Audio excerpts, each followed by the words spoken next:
Ugh. My goodness. Wow.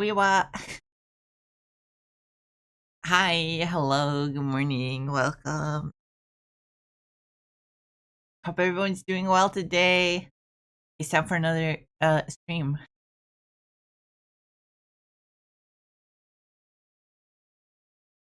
Hi Sever, welcome. Hope you're doing well. Congrats on first. Oh my god, let me have some water.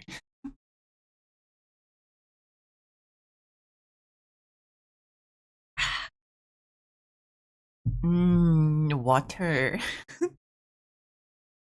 But hi, hello, good morning, welcome. It's time for stream. I got no classes today. Let's go! Let's go! Oh my goodness, let's go!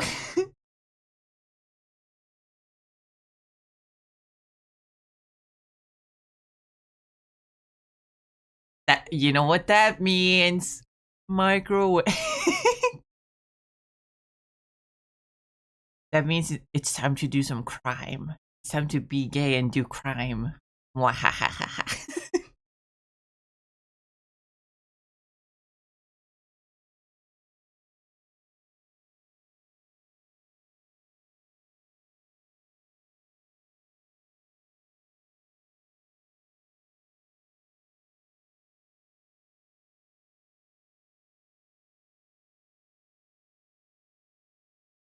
This is actually nice. This is actually a good idea to start off stream on this page because I don't use this page that often.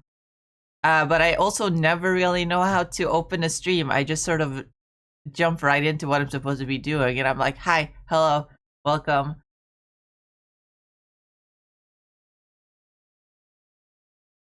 Time to do gay crime? Hell yes.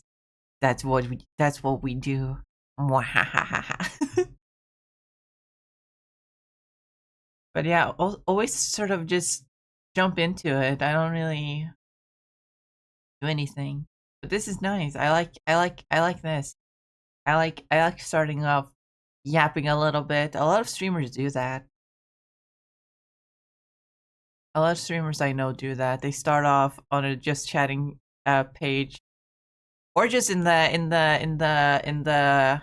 I've seen some streamers just on the this page start yapping with chat before like everything is prepared. Just yapping with people while they're preparing. Which would be cool for me to do, but usually most of my setup, I usually set things up before I stream, and the only things that I need to do in the meantime while I have ads play at the beginning is fix up my coffee, and I do that in the kitchen. Though today I do not have coffee. Today I have some chamomile tea with some honey in it. Because I thought it'd be a little bit better for my throat, because we are once again doing a stream yapping about Marvel Rivals character design, and that usually takes a lot out of my voice throughout the stream.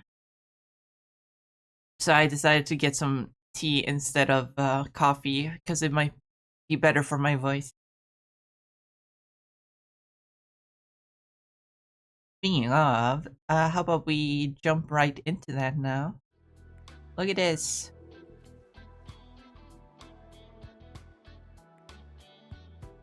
Hold on. Hold on.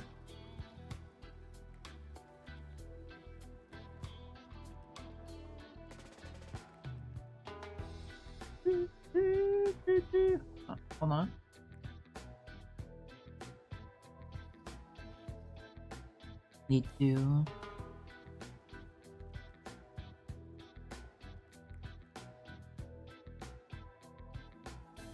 There we go. Wonderful. Awesome. That sounds tasty. I mean, I don't really like tea, so I don't know how tasty it'll be for me, but you know what? Let me taste test.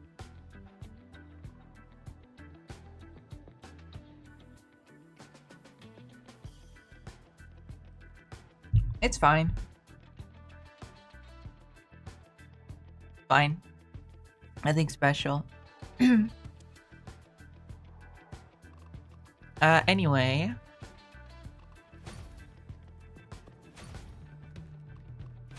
Shall we start off, shall we? I don't know what else to yap about.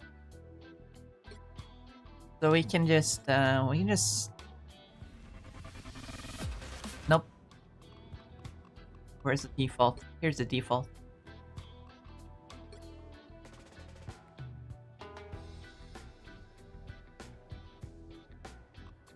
Here's the default.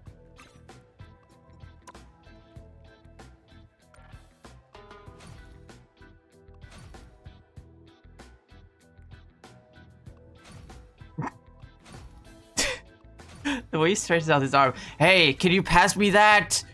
Can you pass me my vape real quick? Please? Please pass me my vape, bro. Please. Please pass me my vape. Please pass me my vape.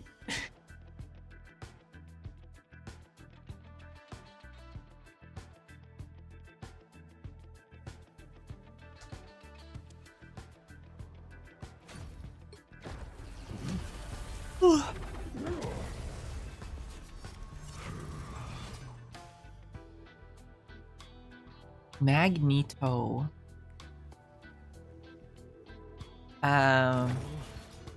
He's the guy.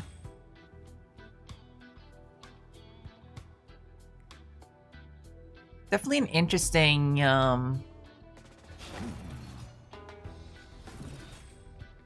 definitely an interesting interpretation of Magneto.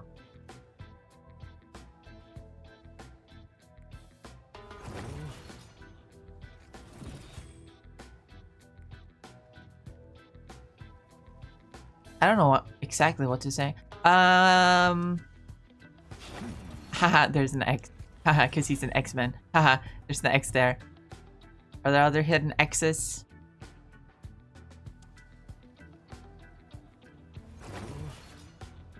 I don't see any other X's. Aww. Does he have ass? He's got a little bit of ass.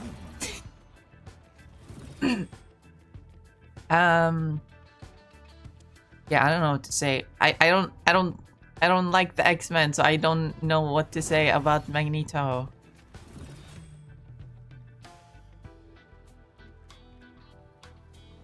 I mean, I honestly like the gray. I like the gray, the silver of him, because usually he's, you know, red and purple. Usually this is what he looks like. Well, not exactly, because this is a Marvel's this is a Marvel Rivals adaptation of his classic costume, but you know, he's always red and purple. That's like his thing. He's red and purple. So it's interesting that they made him silver. He's got a lot of scratches. The scar here and here and here and here and here and here and across his face. That's great. Show that he's battle damage. He's been in this game for a long time. It's also shown in his beard that he also doesn't usually have in the comics, but it helps sell the idea that this is that he's old. He's been around for a long time, which very much fits Magneto.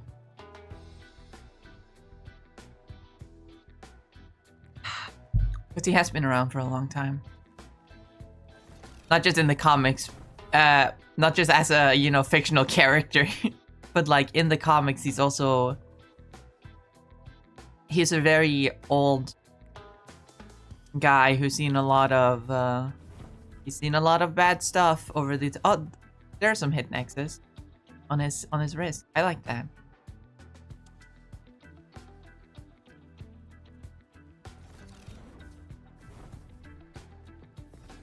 I also like the inclusion of shoulder pads. It really helps to sell the idea that like he's a tank, because that's the role he is in this game.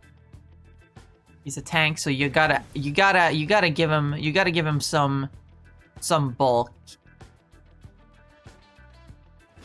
But I don't really like the way exactly they went about it. I like the shoulder pads, obviously, but they also made his chest very bulky, which does not feel like a Magneto thing that much. Like, you see he's got bulging muscles here.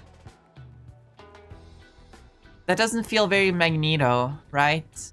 Because like Magneto is he's this intellectual guy. He usually operates from the shadows.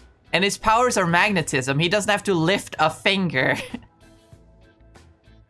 He can lift metal just with his mind. He does not need to like be strong.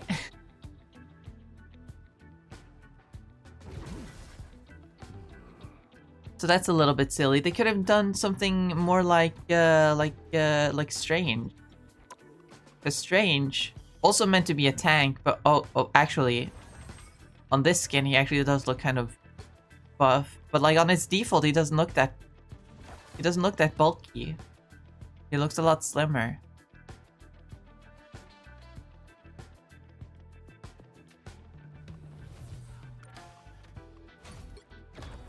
So I don't know why they wanted to make him so buff. I guess because he's a tank, the easiest way is to just make him buff. But like, I feel like the bulk should be in his armor, not in his actual body. So I kind of do like the silhouette it gives him, like that triangle shape with the thin legs and the wide upper body. But again, I wish it was armor and not just him being buff, because it doesn't feel as much like the character, right? Hi Val, welcome. Hope you're doing well.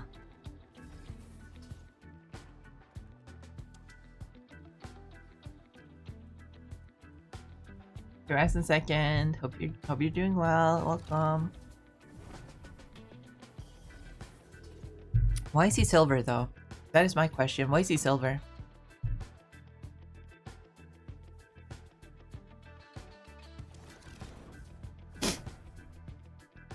My best guess to why he's silver is that it makes it like more obvious that like his powers are metal based.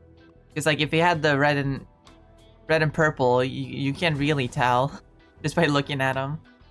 If he actually is metal colored, you can tell that his powers have to do with metal.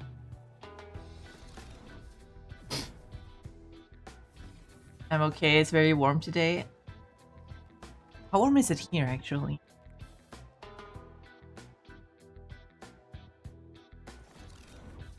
$8 degrees, apparently. Oh my god.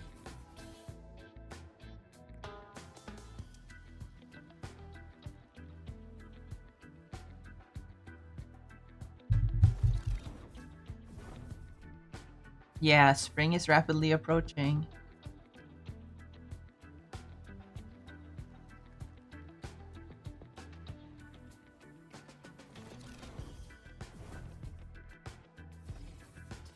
Pretty sure in the First Class film it's solid silver. Yeah, but I'm wondering why they did it here. I don't think it's just a reference to that.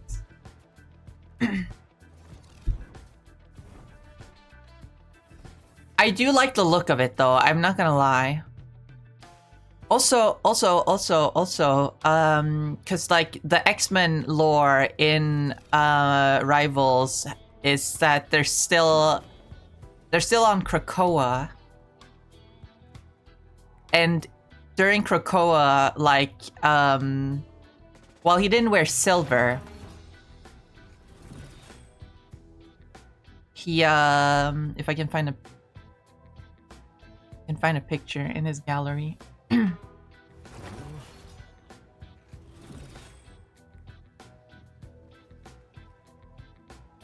Hello? Thank you.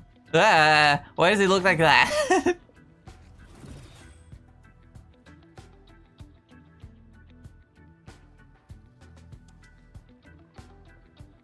Where's Krakoa?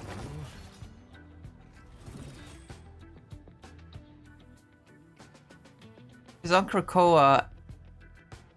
Is this Krakoa? House of X.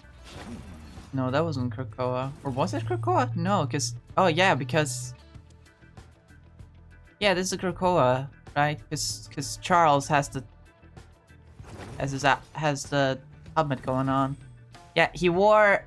It's not silver, but it's white. This is how he looked during Krakoa. And taking this as the inspiration for how he looks in Rivals...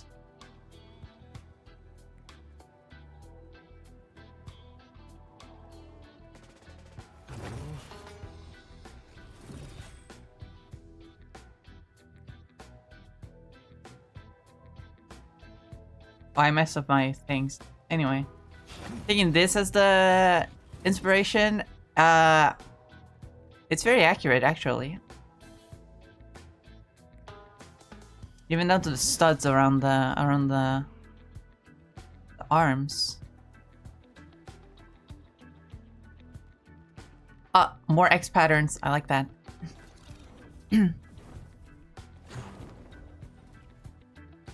I don't like the legs. The legs feel a little bit weird. Those are just kind of generic techie legs. It doesn't have that same like roughness that the top has to it. But yeah, it's recognizably Magneto. He's got the helmet. He's got the circular things. He doesn't usually have shoulder pads, but I do like the shoulder pads. Also, I like the addition of the ring. Like, there's like a gameplay reason for it. It like shows it's something to do with his ammo in game. But like, it does really make him look sort of like a god, right? Because that's kind of... Okay, not always, because Magneto is a really old character. He's been around for a long time, and he's written very differently by different people. Some people make him more outwardly villainous, and some people make him very much a sympathetic character. His character works for both of those, but it really depends on what the writer at the time prioritizes.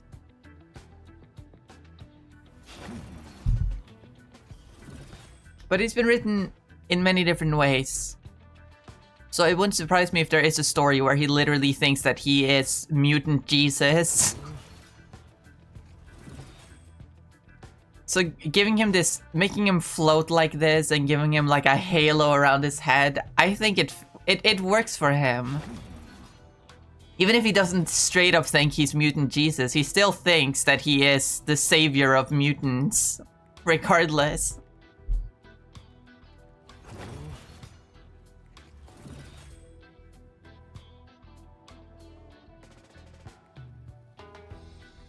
So I think that works really well.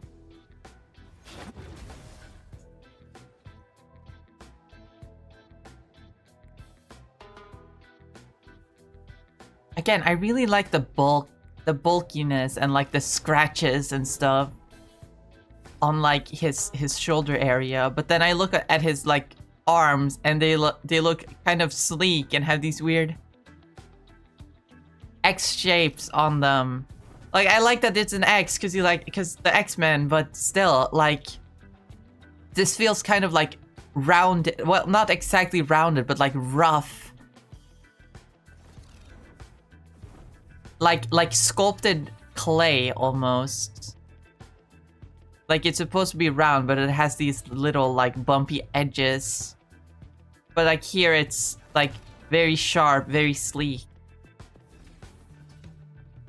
I wish these gauntlets or whatever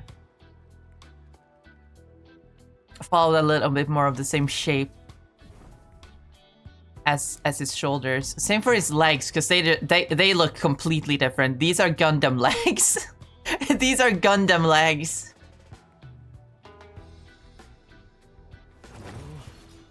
Like the little pop of red though. That's really cool.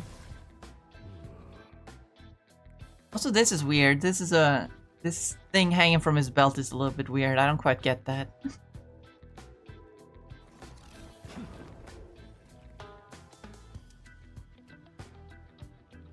I also like this little pendant with the X logo on it. I mean, they could have easily put the X logo on his chest, but like they put it like here. Not quite over his heart, but like it gives him an old schooly look. Also, it's giving a little bit like militant vibe, like it's like a military medal or something.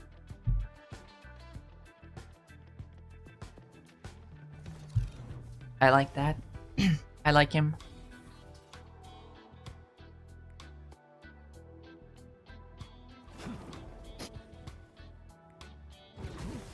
I don't know why he's got two different arms though. Why is one arm covered and one isn't? That I think is a little bit weird of a thing. I don't understand why they did that. I don't understand what it's trying to tell me about the character. I feel like both arms should have just been covered. Although the covering is a little bit, you know, just random panels and stuff, which looks a little bit tacky. I don't know.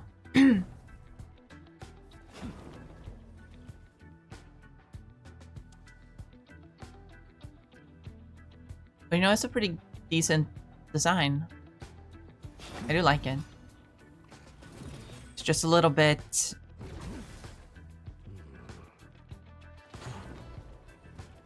a little bit inconsistent is what I think. I really like the top half, but then the bottom half is a little bit... right? You know?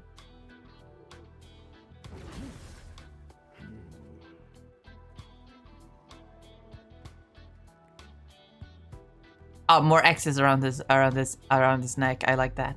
I love all the hidden X's, all the hidden X patterns. All the X-Men should have that. Black recolor.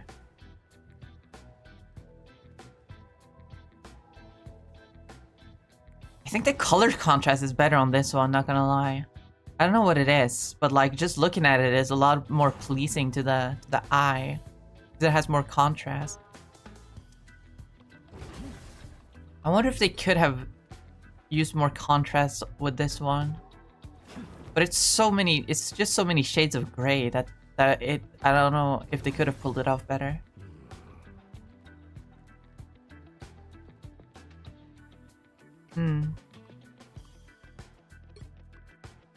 I like this skin. I like this skin a lot.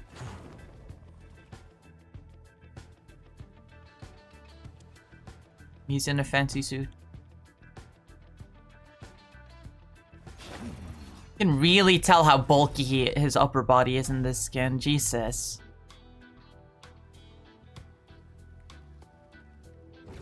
Yeah, I don't know how I feel about him being so bulky.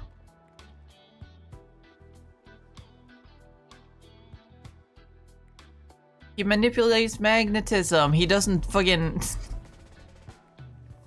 He doesn't fucking work out.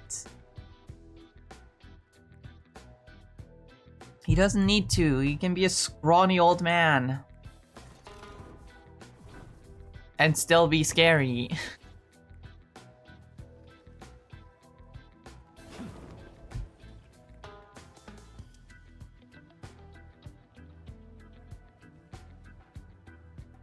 I like the concept of this these skins, the Quiet Council of Krakoa skins, where the only ones we have so far is Magneto, and then Phoenix is coming this Friday. Well, it's weird, because, like, Magneto's skin is called the Seed of Autumn, which is the seed that he had in the comics. But then the upcoming Phoenix skin is called Seed of Spring. When she was on the council, she did not sit at the table of spring. She sat at the summer table. So I don't know why they switched that up. Who are they gonna put on the fucking spring table now? My working theory right now is because since they already gave Emma Frost 2 skins this season, they didn't want to give her another one, so they put someone else at the spring table. Despite the only playable character from the spring table being Emma Frost. We don't have Kitty Pryde in the game yet. Or Sebastian Shaw, but people don't care about that guy.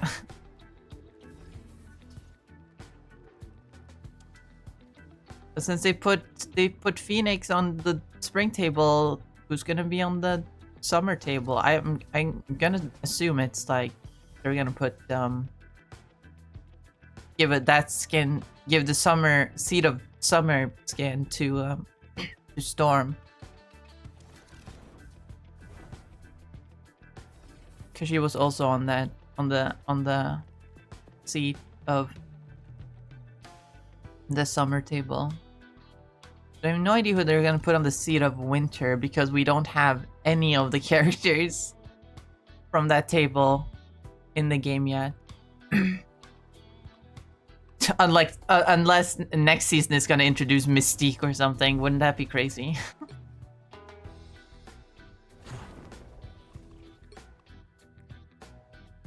But yeah, Magneto. I didn't have too much to say about Magneto. But I like his design here. I like his costume. I think I want to give it an A. No, not really. I don't think it's quite A.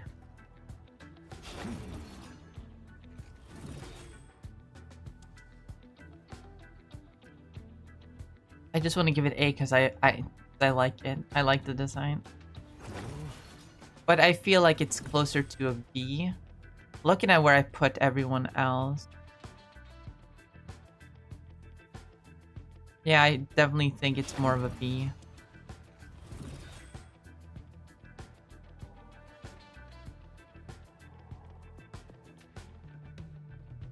Yeah, unfortunately. So I do like it. I do love this design for Magneto. It looks really cool. Put my preferences again.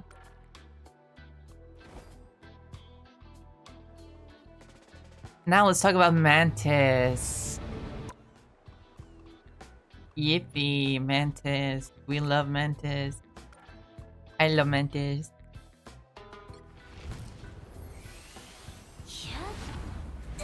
Wait, fuck! I forgot something. I forgot. I was gonna look at his MVP. Is this his default? This is his default.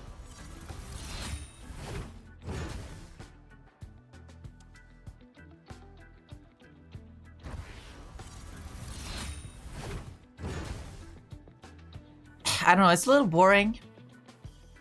Very basic. Which makes sense because it's just a default MVP. You're gonna have to pay for the good ones. But like, he's just making the metal sword and then slicing it. Sort of.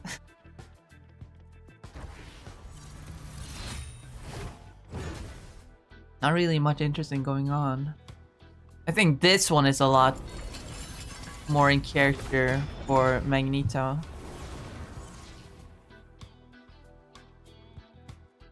The one for his quote-unquote classic costume.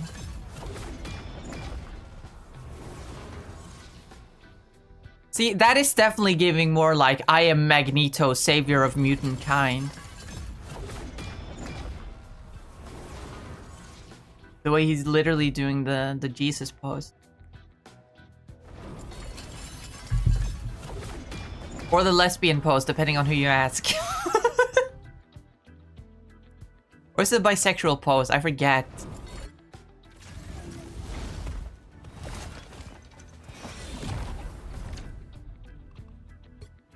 I also want to check out his sitting emote to see how he sits.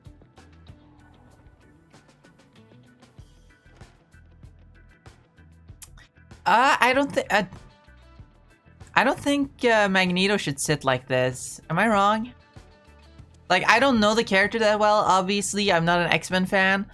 I know the basics, but like, I feel like Magneto should not be sitting this like casually. This like.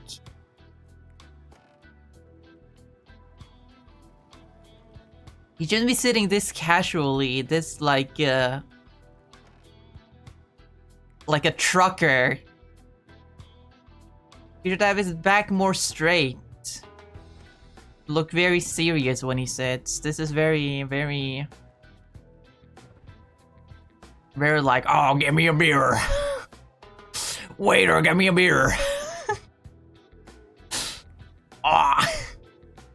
Think it was a lesbian pose? Yeah. Hold on, what if I Google lesbian pose? Let me not show the screen when I'm Googling this in case it shows different poses.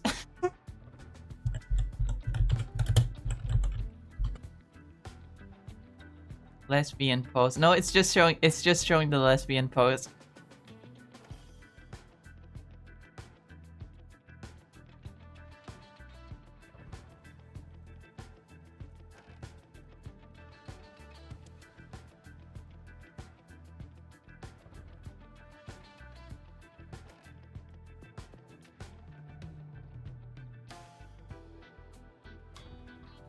Ah, yes, the lesbian pose.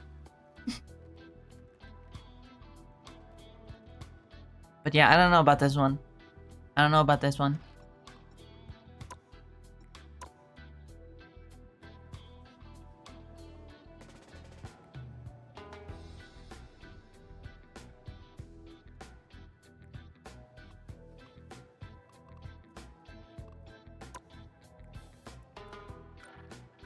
Now we can move on to... Wait.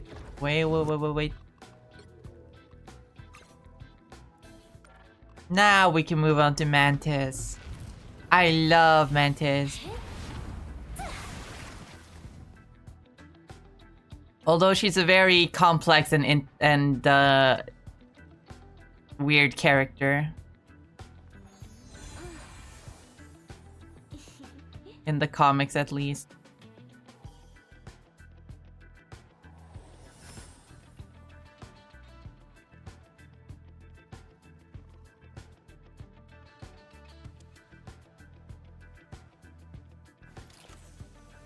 She's very cute. I like her. She's very cute.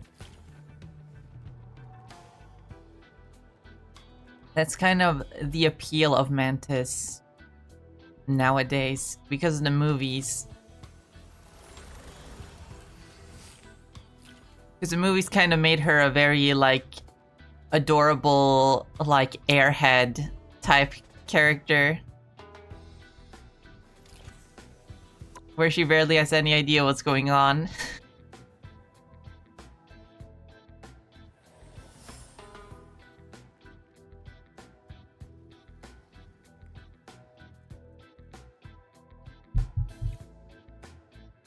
Meanwhile, Rivals is not doing quite that. She's still somewhat influenced by the movies.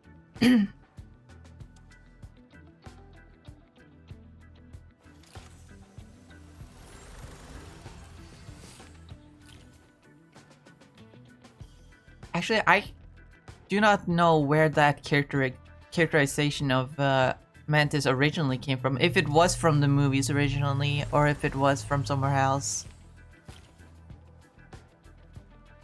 That idea that she's this sweet, kind, and caring empath.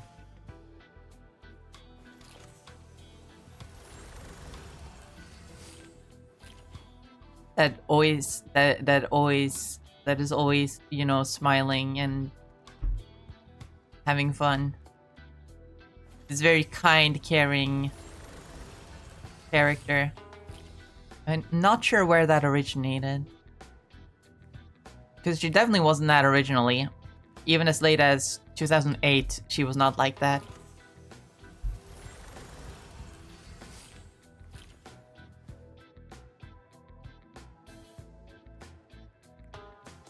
But design-wise, it's a little weird. She's wearing plants. I mean, techie plants, sure. You can see these like random glowing and like metal bits all over her suit. So it's clearly like a high-tech suit, but it looks like plants. Which I don't quite...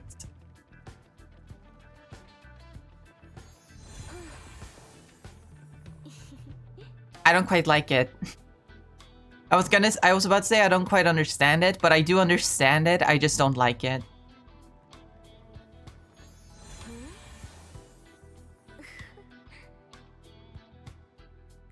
Actually, do I understand it? Hold on a second. Why did they make her look so, like, grounded and plant-like?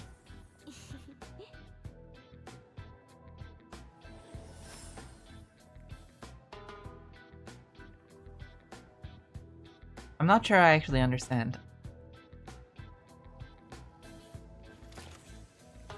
Is it just because, like, they gave her plant powers, they wanted to make her this sort of almost like a druid archetype? Without actually, you know, making her a druid, still keeping her up in space?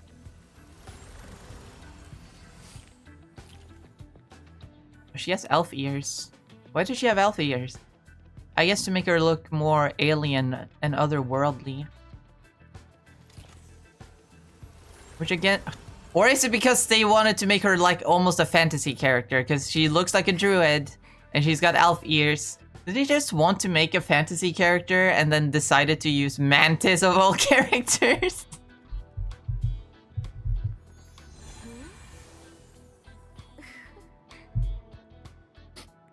Like, Mantis is a complicated character with a long history.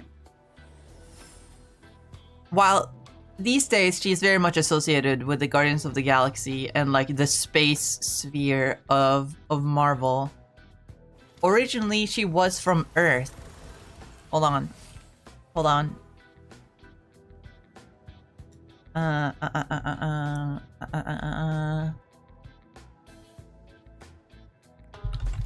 Mantis.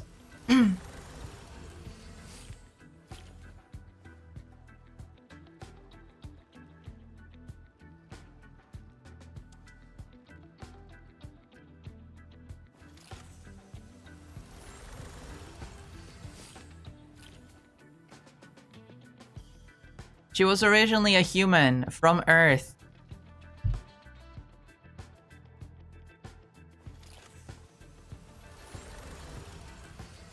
And she looked like this.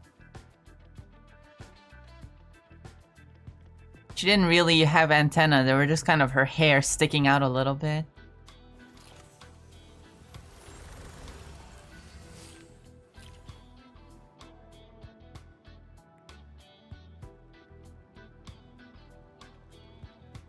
Like, she was this character, she was this, I believe, Vietnamese woman that randomly showed up with the swordsman, who was like an Avengers villain, but like he wanted to be part of the Avengers. It's... Yawn, sorry. So she joined the Avengers for a bit, and then Kang the Conqueror came around and was like, Mantis it's the Celestial Madonna. She has this cosmic destiny of birthing the birthing space Jesus or something like that. And so, like, they fought Kang, whatever. The swordsman died and then was reborn as a plant man. and so Mantis also decided to become a plant person so they could go up to space and have like a space baby. And through, you know, becoming a plant person, she became green for a while. Very alien. And then at that point, like, Marvel didn't use her for like so long. And so when they decided to bring her back for Guardians of the Galaxy, they just made her, they just kept her green and turned her hair antenna things into actual antenna. And from then on, she's just kind of become the alien bug lady. And that's what she is now.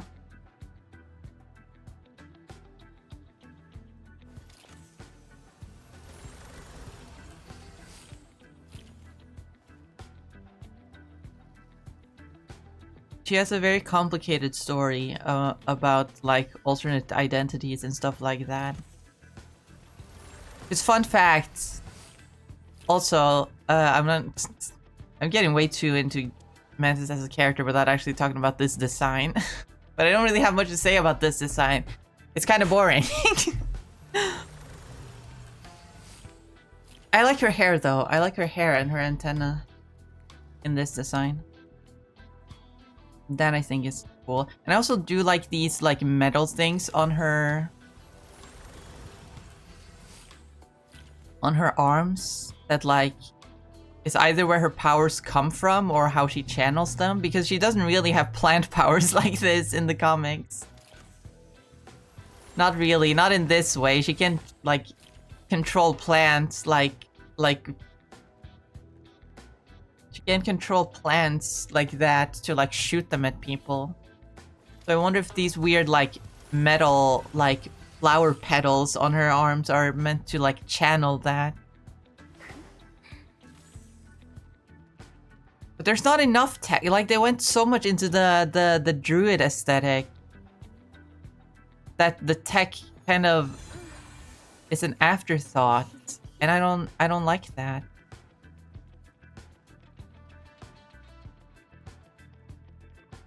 Like you could have easily made her like sort of like techno organic with like cyber plants and stuff like that.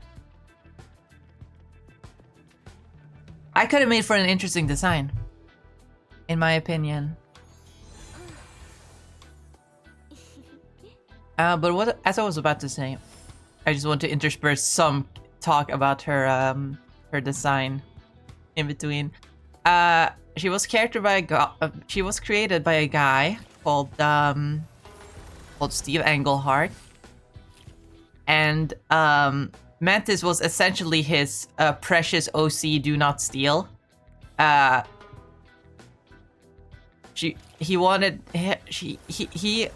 getting the pronouns confused. He wanted her to be the most important character in the Marvel universe, and for like a moment she was while he was writing the story, and then no one wanted anything else to do with Mantis. And then he was fired from Marvel over creative differences, I believe. And so he went to DC, I believe. Or was it another comic publishing? I remember that he went to some other comic book company, and then he made Mantis, but again. He made Mantis, but again. It was basically just Mantis, but under a different name. And then when he was fired from there, he went to another comic book company and did the same thing again. And what's so funny about that is when he came back to Marvel, and you know people wanted to do something, expand on Mantis as a character, they kind of put all of those instances of her appearing in other comics as canon, and she has this weird like multiversal split personality, which is not something that not a lot of people know about, and I think is a very interesting thing about her character. They have gone back and forth on it. Sometimes they resolve it, sometimes they don't. But like some stories, she has this multiversal, she has this link in her mind to like multiversal versions of herself. And it leads to her not really knowing who she is, and she kind of sees herself as like a conduit That's why she when she talks, she often refers to herself in third person. She doesn't say I. She says Mantis.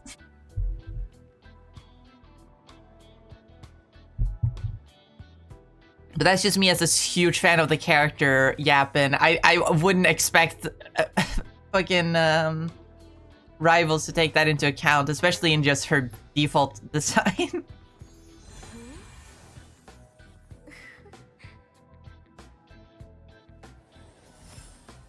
But yeah, I don't have much to say about like the aesthetic itself of the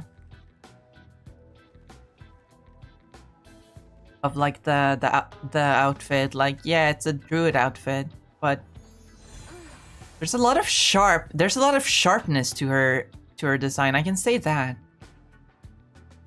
You'd assume that someone like someone with Mantis's personality would have more like softer shapes. But no, she's very sharp. She's got like these spikes all over her arms. And the sharp like branches around her waist. And even the leaf dress has very sharp leaves to them. She's a very angular, very sharp design. That is definitely interesting. I guess it's that juxtaposition of like, she looks like this sweet and kind person, but like you shouldn't mess with her. She is pretty dangerous.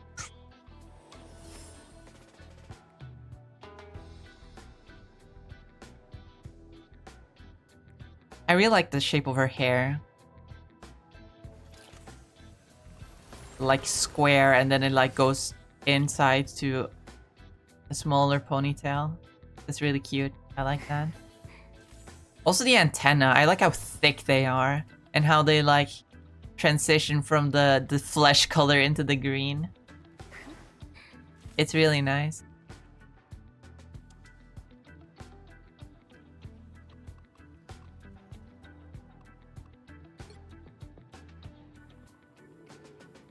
Meanwhile, the movie design, which has a similar hairstyle, it just doesn't go in a ponytail.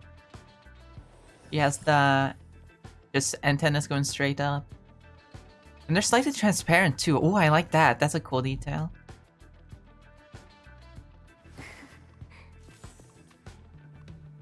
I also want to look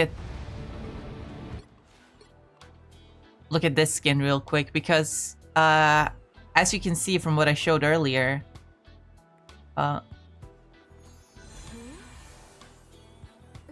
even though this isn't meant to be, it's not a adaptation of this skin or anything, but like it's clearly like inspired by her classic outfit with the green and the yellow. Well, on this skin it's less yellow and more of a lighter green, at least on her actual bodysuit. Of course, the more transparent bits are very much yellow. With the stringy dress. Even the hair being blue is like a reference to how they shaded the hair. I like it. I like it a lot. Even though it isn't actually an adaptation of the suit, and they don't even label it as such. It's still nice to get that reference. They definitely made it a lot more appealing, that I gotta say. That outfit does actually work well as a swimsuit too, because it's so revealing, like a lot of superhero costumes were back then, specifically for women.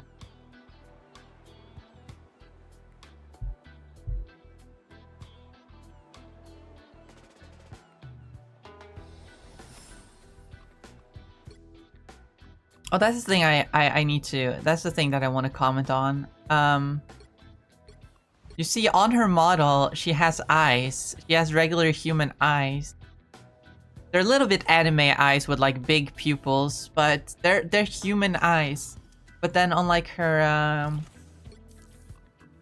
her hero icon, right?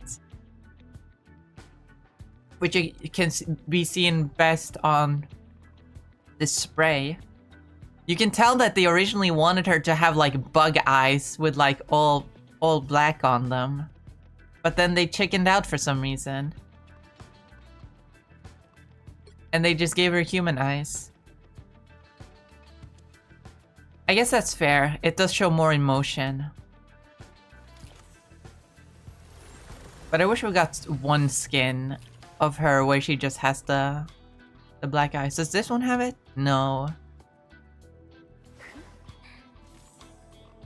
I guess this is the closest we have, but like it's completely white eyes. It's a completely different vibe.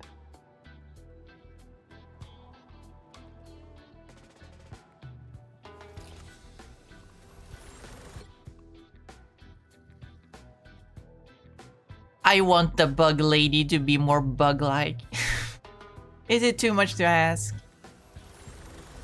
Not that she's necessarily a bug.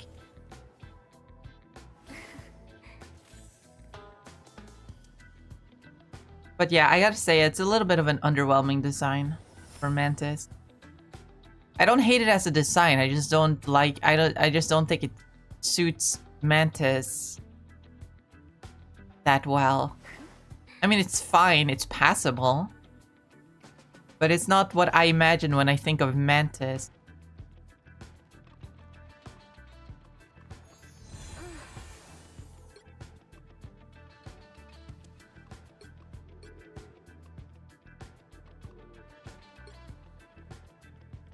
None of them are quite what I imagine when I look at when I think of Mantis.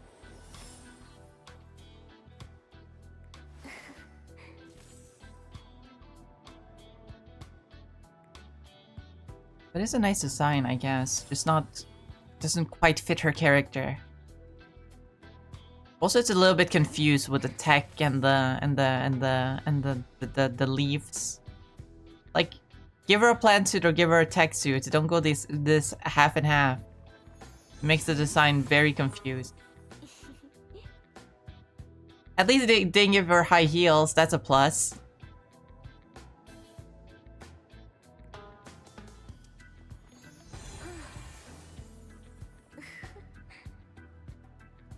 They give her flat feet like she should have because she's more grounded.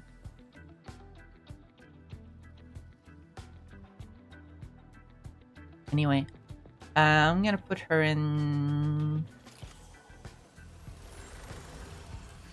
probably C tier as a design.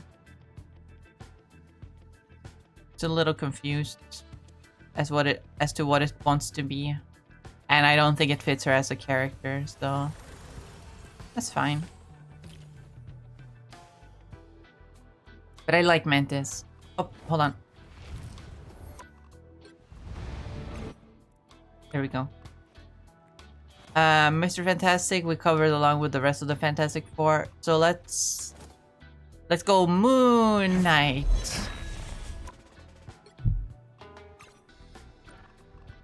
The moon. He is not beating the Batman allegations with this one.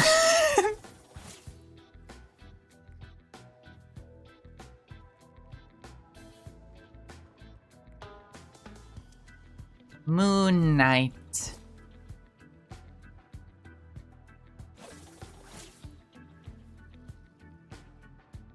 Okay, that's a little bit weird. What to say about Moon Knight? Moon Knight is a little bit of a strange case at times. Because he's got a lot of different looks in the comics. Sometimes they lean more superhero suit, sometimes they lean more like this, more like a techie suit, tactical suit.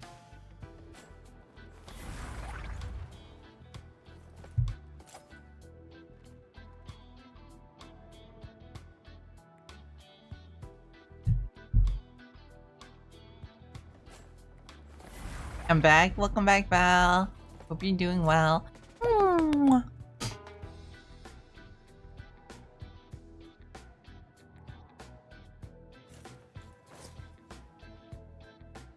But yeah, this is a very armored Moon Knight.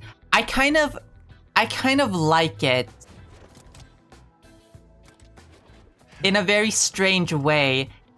Like, you can argue that this isn't Moon Knight. This isn't what Moon Knight usually looks like. This is way too, like, extreme for Moon Knight.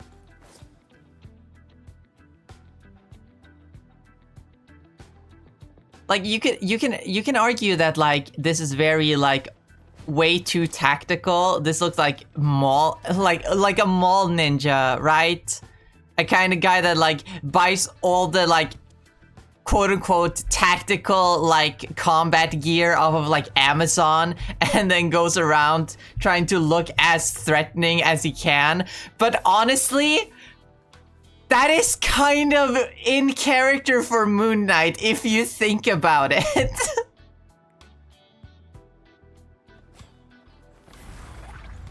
I kind of love how tacky it looks, because Moon Knight is a little bit, he's a little bit silly like that. He is kind of that edgelord archetype.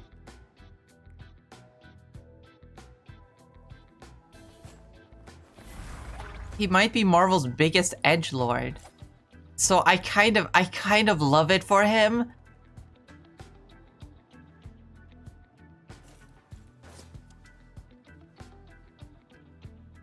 He's got the onks on his knees. He's got some moon symbols everywhere. I do love how his hood is like bird shaped. It's like falcon shaped.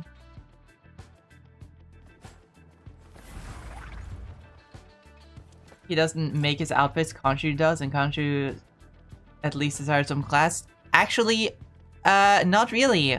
It really depends. Like, in the MCU, sure, Khonshu gave him the suit, and in the MCU, it very much looks like a traditional, like, Egyptian, like, ritual suit or whatever. But in the comics, it really varies.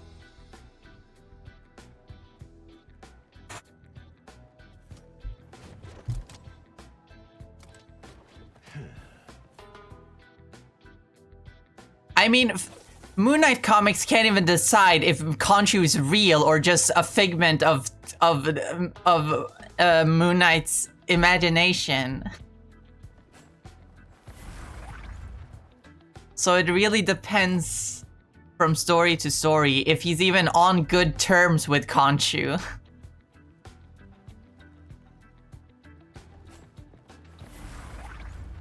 Now, I do believe that originally, like way in the start, when he still had that Batman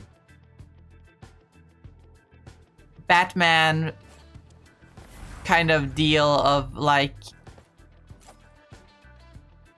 having Steven, like before it was established that he has DID, and like Mark Spector, Stephen Grant, and Jake Lockley just being separate like aliases that he takes on to perform different roles. I just realized that I'm here. I was supposed to be here. Yippee! I'm such a good streamer. But yeah, way back then when he had that Batman thing going on, it was like the lore was that like he buys his suit. Like he buys his suit because he has money, because he was a billionaire or whatever, like Bruce Wayne. Not as much the case anymore. There's a what if outfit? Yeah, it's the fucking Gundam Moon Knight from What If Season 3? Yeah.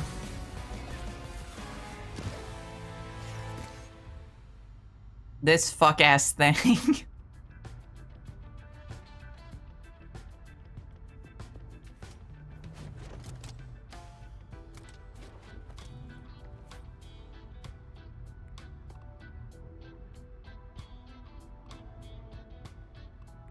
What's the one below? This one? The MCU skin?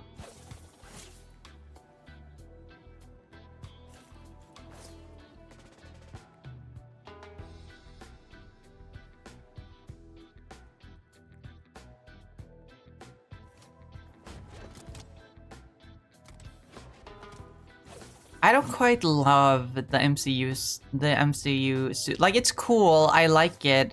The Moon Knight show was my proper like introduction to the character. I knew about him. I knew about Moon Knight, but I only it's the same way that I only the same way I knew about Cloak and Dagger before Rivals properly introduced me to them. I knew what Moon Knight's deal was. I knew that it was kind of like Marvel's Batman. But I hadn't seen him in like anything, so I didn't know much about him. But then I watched the show and I thought it was super cool. But after, you know, learning more about him in the comics, I kind of don't love the bandage look. I'm gonna be honest.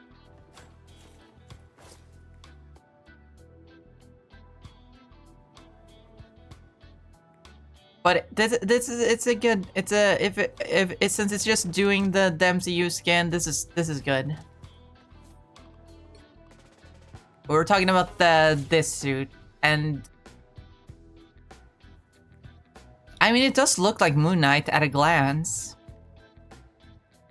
Like, he does wear white armor. He does wear black under the armor.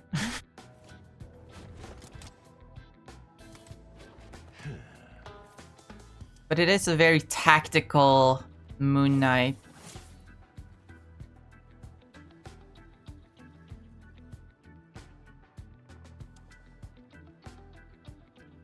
And it does make him a little bit silly looking.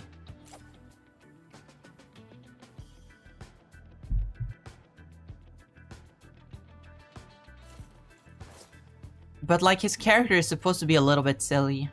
I do love the shape. I do love the shape of his like shoulders. How they like spike out. Gives him a nice angular shape to his upper body. Same with like his gauntlets sticking out like that. He's very sharp, and I dig that.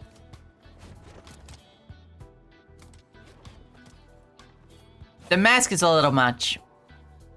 Like, I can almost let him get away with everything else, but then I look at his face and I'm like, the mask is a little much. That's where it kind of goes a little too far into the edge, the tactical edge territory. But again, there's a sort of appeal to that does fit Moon Knight in a sort of way.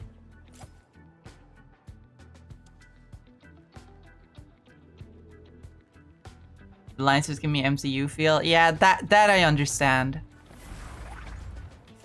The random lines are a little distracting. I think what's kind of distracting is this brown flap. This brown flap here on his belt. What is that? That is so weird. Why is it there? Also, what is this? What is this? That's just some random brick. That is just some bullshit that they put on his suit. Like, at least give him a second pouch if you want something here. That's just a weird brick of plastic attached to his belt. Okay, that's a little bit weird. That's a little bit you know you've gone too far into the tactical bullshit territory if you just add a like metal or plastic brick to his belt that does nothing. It doesn't even look like it opens. I mean, maybe it does. I can see kind of like a seam line here. Maybe like there's this is the top and it opens to have something inside. But like, just add a second pouch if you want to fill in the space. That's a little bit weird.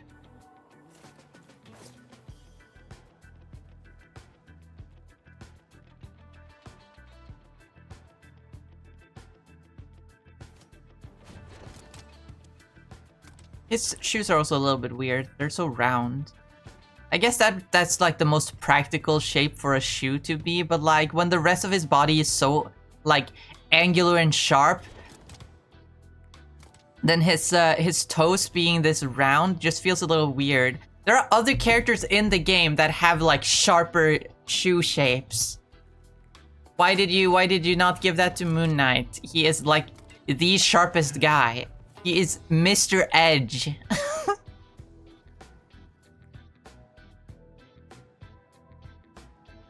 I do enjoy it. I do like the glowing blue in his eyes and his moon symbol. I just wish it could have been like more incorporated throughout his body. That could have been cool. Maybe even make his like moon, like his crescent blades glow a little bit. That would have been cool. Maybe the ongs on his knees could glow. I'm just spitballing here. I just feel like details like that, either you have it one spot on the body to like really draw your attention to it, or you incorporate it more throughout the body to, you know, make it look balanced.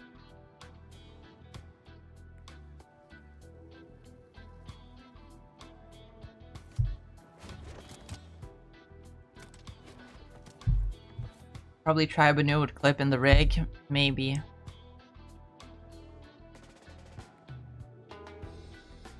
I mean, I understand not liking these lines here. These white lines here. Because they look so MCU-like. But honestly, the fact that they're white, they feel more intentional than like other like random MCU panel lines. The fact that they're white and they stick out so much, it feels intentional, but also they don't really make any sort of interesting pattern. So like, I don't know how interesting it, I mean how intentional it really is.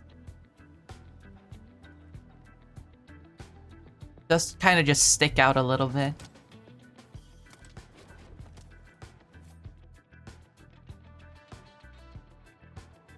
I mean, as an adaptation, as an interpretation, an extrapolation, I don't think that's the word, but like as a variant, as Rivals' own version of Moon Knight, I think this is actually really fun.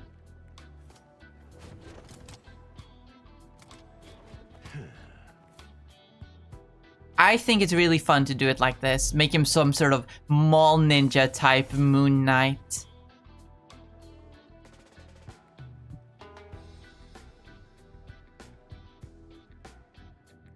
But of course, I understand if a lot of people think that that's not what they should do with Moon Knight. They should make him more something else. Like a little bit more like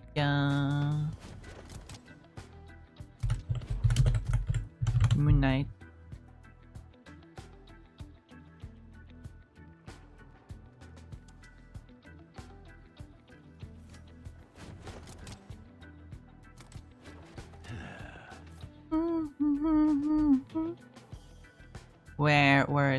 Where's the good one?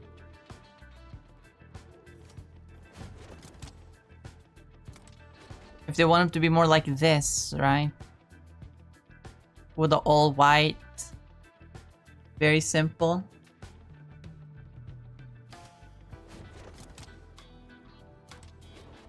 Very much like a Spawn type look. Though I'd argue this doesn't... A design like this doesn't really show off his character as much. I'd say even like... This, like suits where he does wear armor, but like minimally. Like here, when he has a black suit underneath with some armor on it.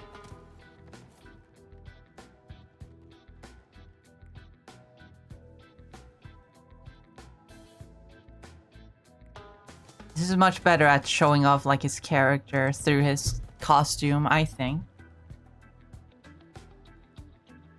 Look, the one I sent on Discord.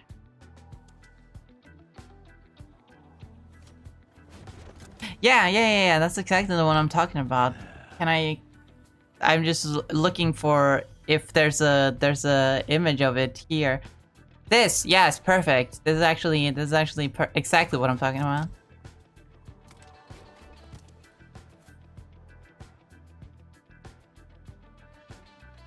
I mean, this is clearly like what they were sort of going for with this Rivals design. They just kind of went way into the like tactical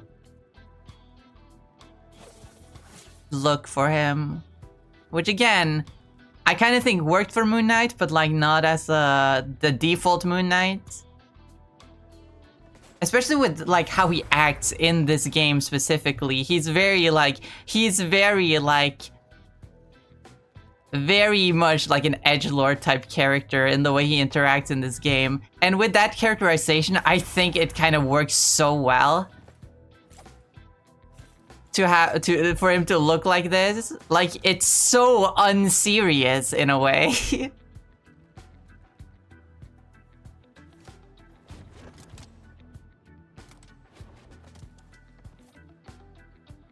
I kind of want to give it like an A tier. Just on account of not as an interpretation of like comic book Moon Knight, but like the Rivals devs clearly had a vision for how they wanted Moon Knight to be in this game, and they made a design that fits that personality like perfectly.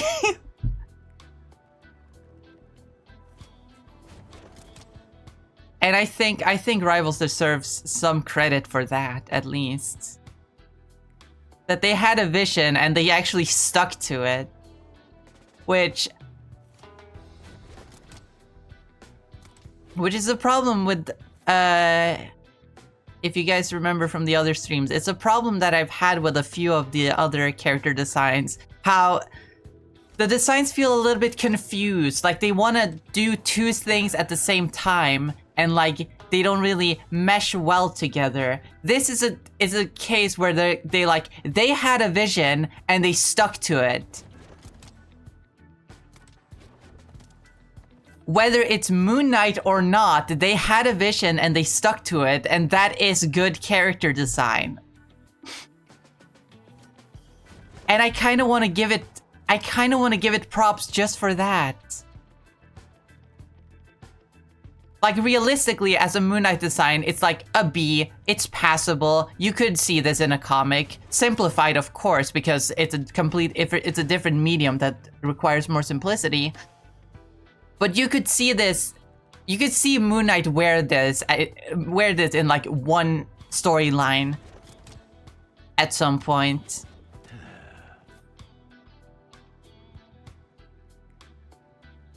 Even though it isn't necessarily what true Moon Knight fans like have in mind for Moon Knight, but I do want to give it extra props for like Rivals clearly having a vision and sticking to it. I gotta admit, I kind of dig this Moon Knight. I kind of love this Moon Knight. I'm not even that huge of a Moon Knight fan. I like him, of course. I think he's awesome. He has some really good stories in the comics. His show is pretty good.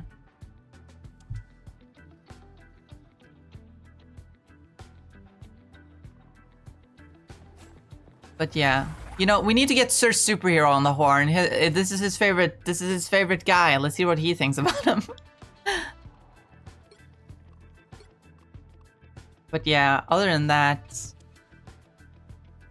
I don't think it's worth looking into any of his other skins. Like the Mr. Knight skin, like it's this is one that I don't like. I feel like this is one where they like over. It's funny because here, like, yeah, it's over designed, but I think it works.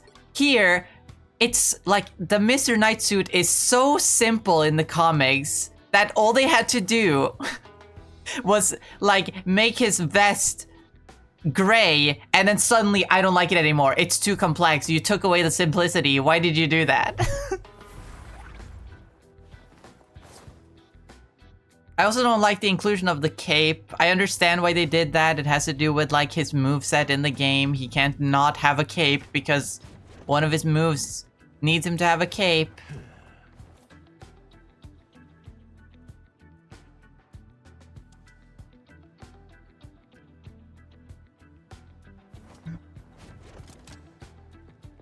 But yeah, this one I don't like. This one I think it's too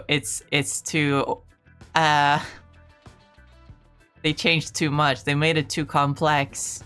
Even though they just change a few colors. Which is kind of silly.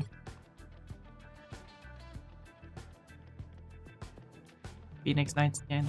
Anyway, let's check out his MVP. We forgot to do that for Mantis, I just realized, but...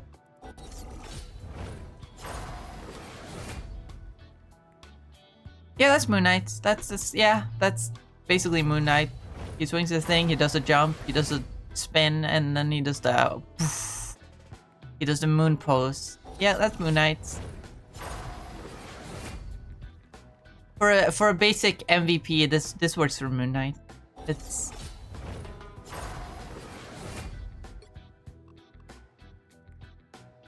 That's good. I don't really have much to say about it.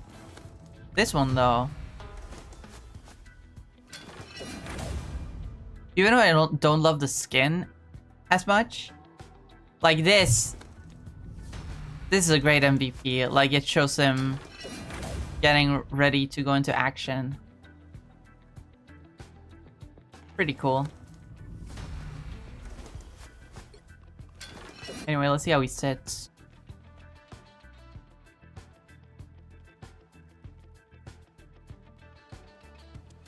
See, this is him. This is very in character.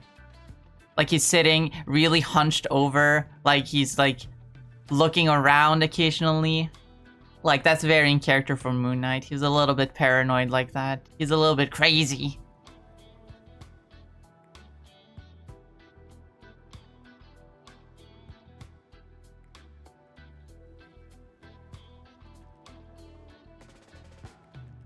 See, that is good character. That is good character work. This is why I do look at the sitting emotes in these streams. I didn't do it at first, but then I decided to. And this is why I do it. It's because like it can show so much of like their personality in just such a simple animation. This is a great example of it. Moon Knight is probably the best example so far of it. But we did forget to look at Mantis's MVPs and sitting emote.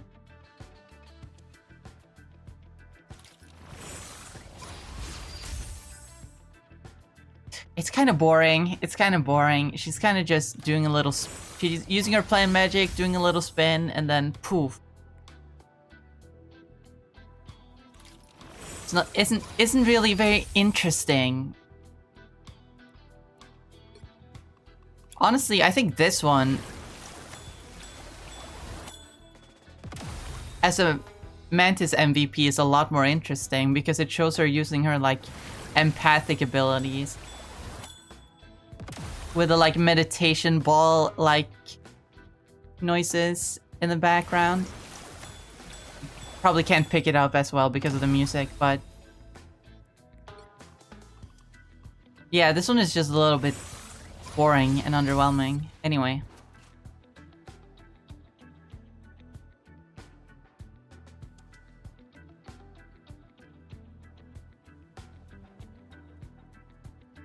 Yeah, she's just sitting like a normal person.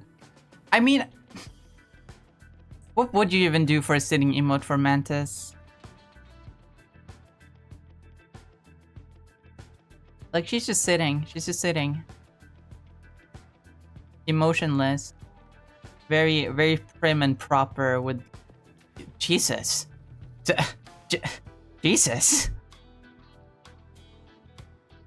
Back straight. Hands placed on her legs. Very politely.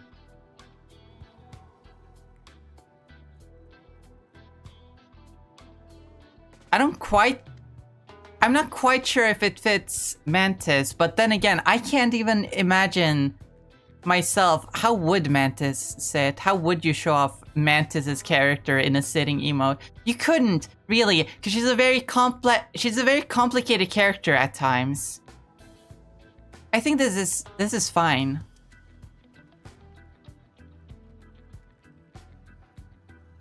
Like she looks polite, she looks approachable, but she also looks like she's like listening to your emotions.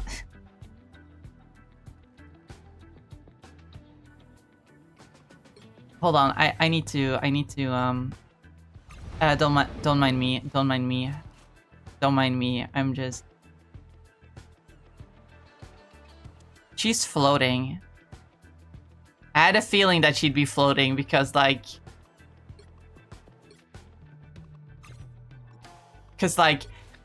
that's a lot going on in the back there. Her dress is adding a lot of volume there. The sitting emote was definitely made with the defaults in mind because suddenly she's floating above the chair.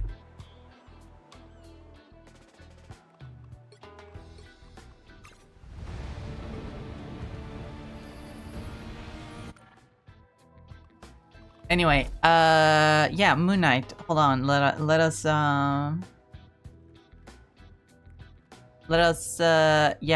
put him in like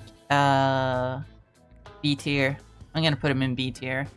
I would put him in A tier, but I feel like I am tempted to put him in A tier, almost S tier. But I feel like as an interpretation of like Moon Knight, it has to go down a little bit.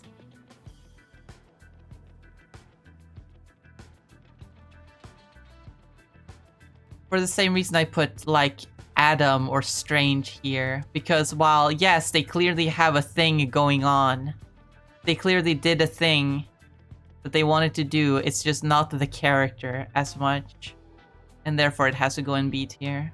I'm sorry, Moon Knight. I love you. I love the Rivals interpretation though. Anyway, Namor. Ow. Namor. Namor. Namor.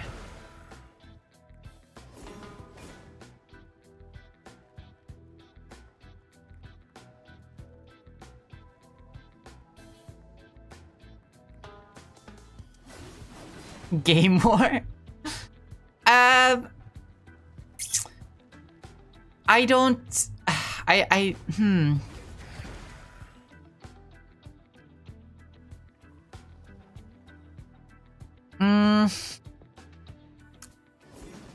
Positives. Positives. I like that it didn't shy away from his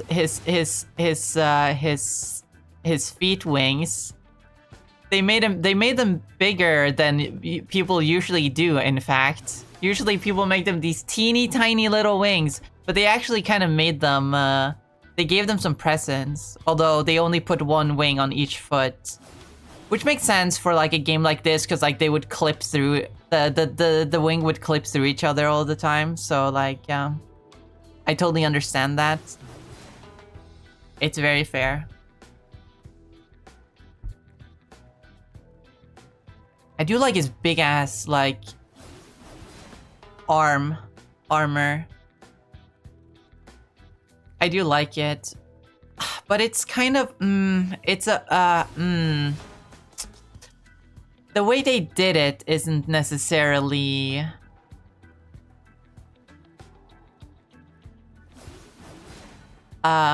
ideal. You know?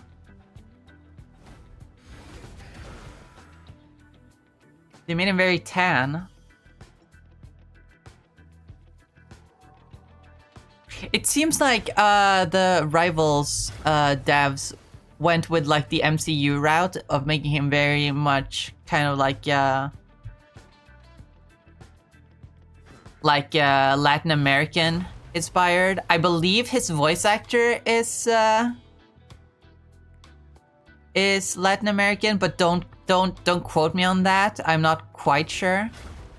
But like if you go to his lore page and you look at his signature, that is like Aztec, like text or whatever. I don't know quite.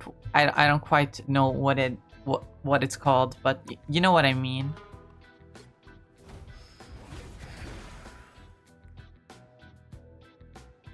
And like, it's fine. Obviously, I don't mind it. It's cool.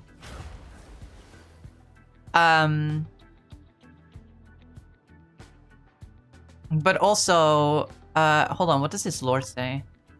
Union between human and Atlantean. So it is Atlantis. It is still Atlantis in Rivals. It's not like Talokan like it was in Black Panther Wakanda Forever.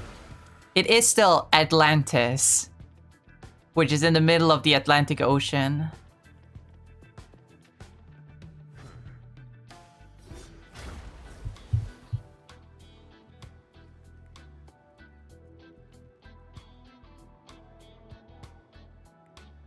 But yeah, I don't mind it. Like, it's fair to go with that interpretation. But I do think, like, Namor's history with race is kind of... It's very interesting. Because, like, obviously, throughout his entire time in the comics, he has been drawn as a white guy. He is most definitely a white man. And it's written very much like a white man. Like, he's this very pompous, like, king.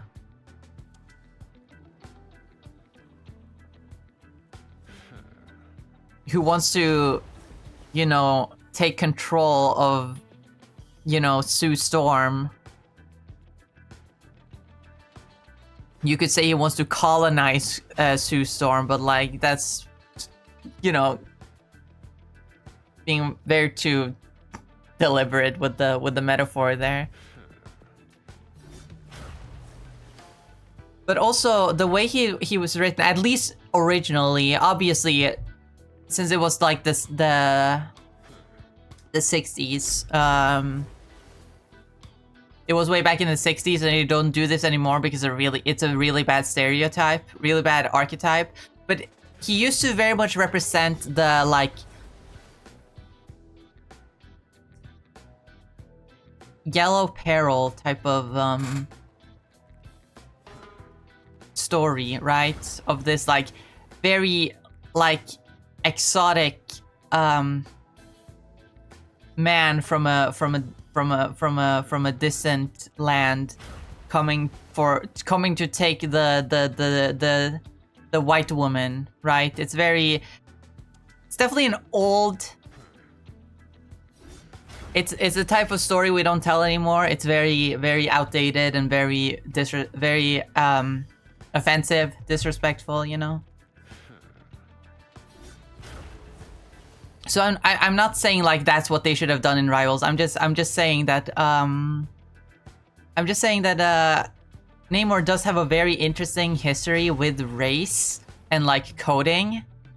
And so just going full ham on this like very recent interpretation of him, of like this as this like Mesoamerican type archetype, not archetype, but like making him like a Latin American guy.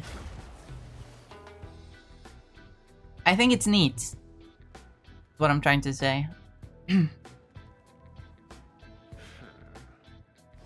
But otherwise, just looking at his design, I do like the shape of him. I like how he's kind of a little bit slimmer, which works for an aquatic character, because like swimmers, you know, when professional swimmers, since they spend so much time swimming, usually their body is like, they do get really slim and have like long torsos. That is like kind of how a swimmer build looks like. And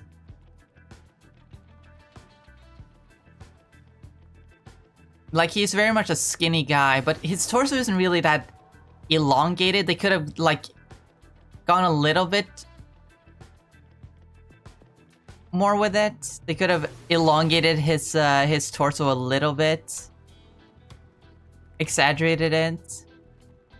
Because if I go to Google and I search up swimmer build,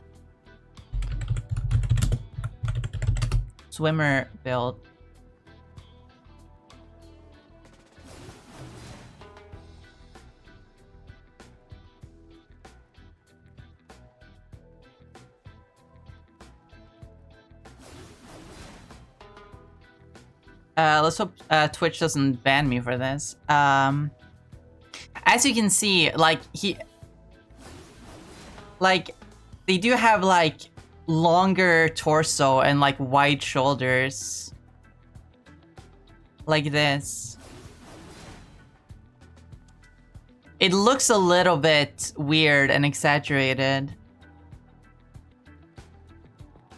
And I think it could have been cool if Rivals like went a little bit more like that, right?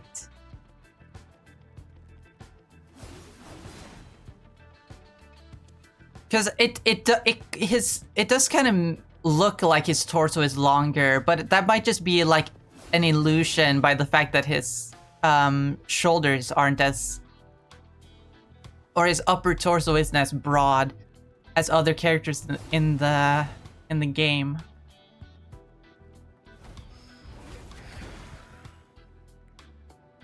Yeah, it's definitely just a trick of the. Definitely just an illusion.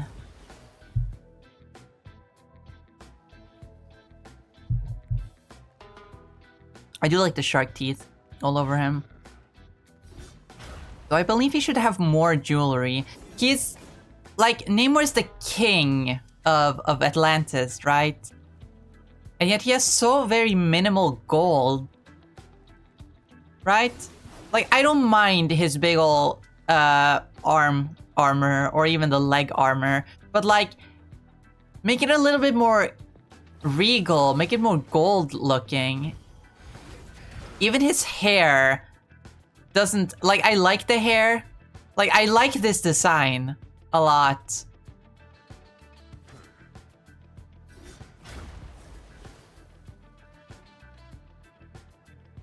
But like, it doesn't feel like Namor, right? Like his Wakanda Forever outfit, for example, like, this is a lot more regal looking with the gold and like the expensive stones all over.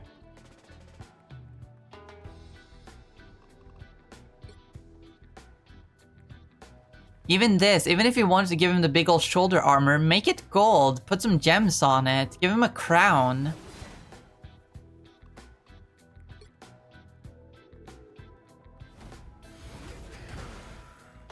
Like, he doesn't look regal enough.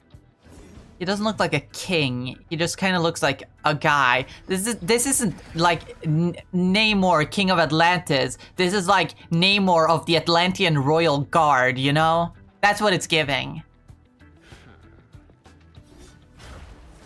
He looks a lot more like a warrior than a king. Which, you know, fits Namor as a character. He's definitely a very aggressive guy. He's like jumping at any opportunity to go to war with the surface world. So making him look like a warrior works. I don't hate that. But like, he's a warrior king. There definitely needs to be more gold to him. A lot more regality.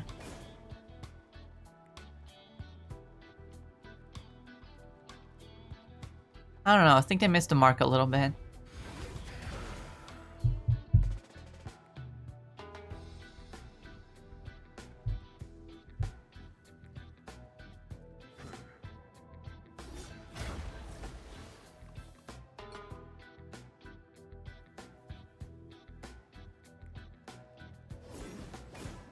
Like, this looks a lot more like Namor traditionally looks.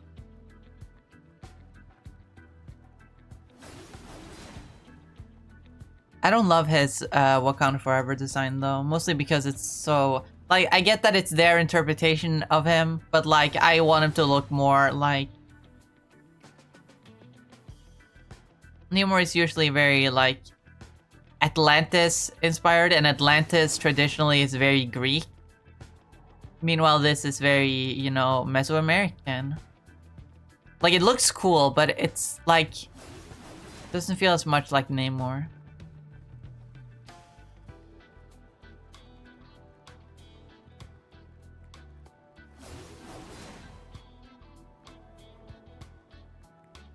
Even this looks a lot more regal. Like even his legs here have a little bit of a golden sheen to it. Even though it isn't actually gold, it's got this golden shine.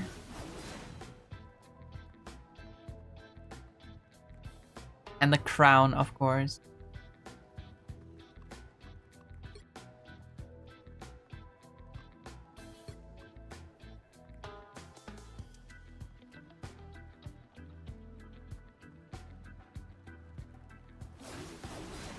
Can I ask a question? Who is he for? For himself or his people?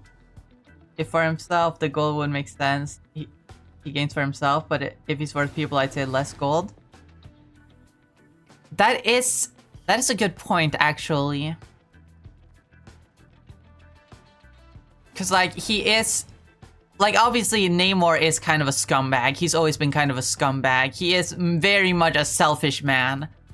But if there's one thing that he cares about more than himself, it is his kingdom.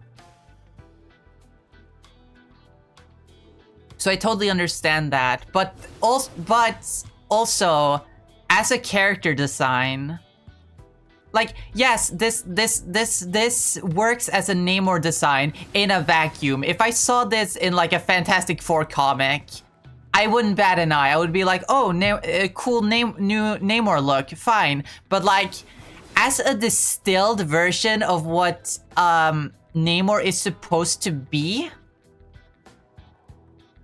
I feel like you should make it very obvious that he is a king.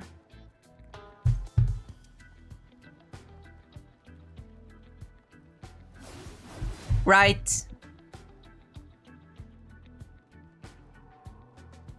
You should be able to look at him and be able to tell exactly what his deal is. And really, you can only the only thing you can tell by looking at him here is that he's aquatic and he's like angry and aggressive.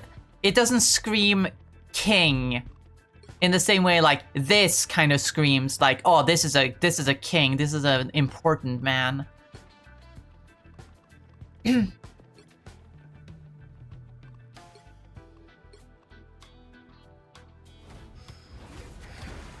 So I'm not. Yeah, I don't know. I don't quite know. I like the eyeball in his trident. That's cool.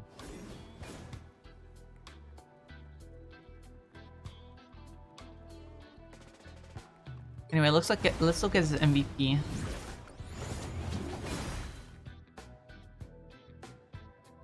Once again, a little bit boring. Like, yeah, he comes in on a whale. He soars around a little bit, and then he swings his trident, and does a cool pose.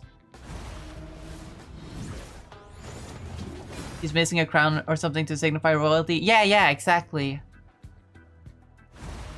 I feel like at least add some more gold to his like shoulder armor and make the like his necklace a little bit more iced out. But yeah, very kind of boring MVP. Not gonna lie. Most of the default MVPs are kind of boring. Where's one that's kind of cool? This one.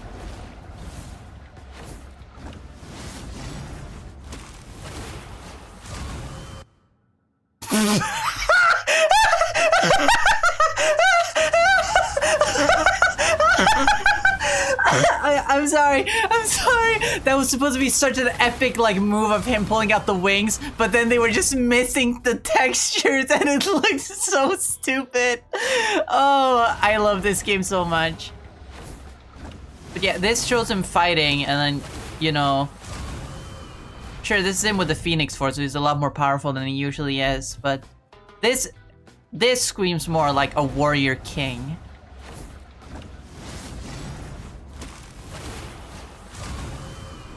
Even though this is kind of like very much a lore thing with rivals. What about this one? Okay, now that's a good one. That final frame is really cool. He emerges from the water and then he just soars around, flips around his spear, and then he does a cool pose. This is like exactly what the default one could have been. That's cool. That's very cool. That's a good one.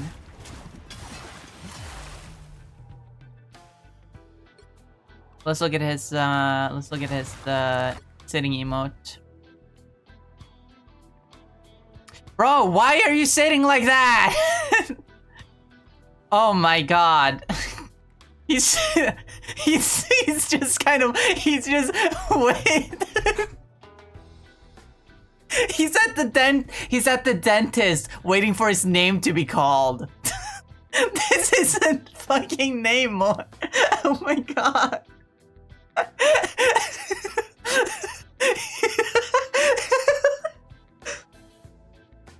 The thing I said earlier about like fucking sitting emos being able to tell you a lot about the character. It'll all depend on it'll all depend on if Rivals actually cares about the character or not. I've had this idea for a stream I want to do where I do a tier list. Where I do a tier list like this, but instead of ranking the characters, I just put them in the character. I rank them by how much Rivals cares about them. Because there are some characters that get such good treatment by the devs, and some people where they're like, well, we don't know how a king of Atlantis would sit. Let's just have him wait for like for his name to be called up to get his prescriptions at the pharmacy.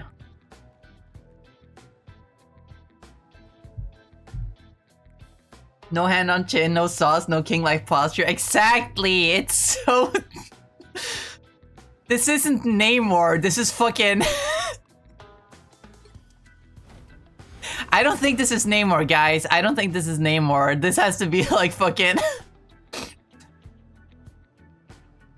This is his brother Roman. He's just kind of a surfer bro. He's just kind of a dude. He just likes to chill.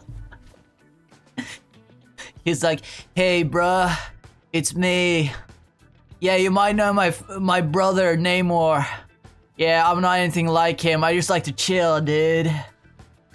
It's Namor watching Reed and Sue fuck. Oh, yes, this is the cuck chair. This is the cuck chair. Oh my god. Anyway, final score for Namor. I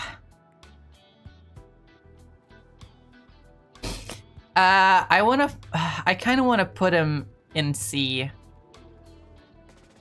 But honestly, I kind of feel more like it's a D.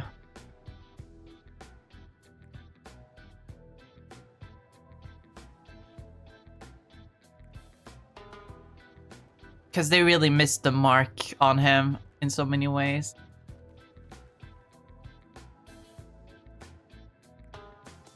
Like with Moon Knight, it like sure it felt like they missed the mark a little bit, like it doesn't scream Moon Knight, but it was in a way that was clearly intentional and they had an idea.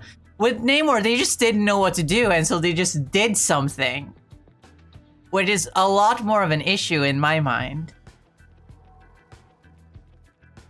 Daredevil and F is so over-designed. I don't even think he's over-designed. I just think he's boring, and I don't understand what I'm supposed to get out of his design. I do not understand what Daredevil's design is trying to tell me in Rivals. It's just so confused. It's a very confused design. Anyway, Penny Parker. Penny Park. I forgot to equip the. I forgot to hit equip. I always do that. Penny Parker.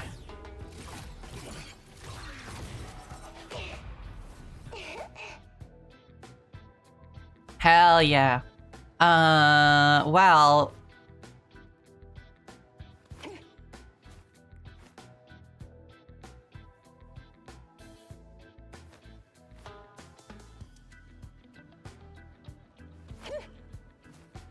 I'm gonna be honest, I might be a little bit biased towards Penny Parker just because I love Evangelion.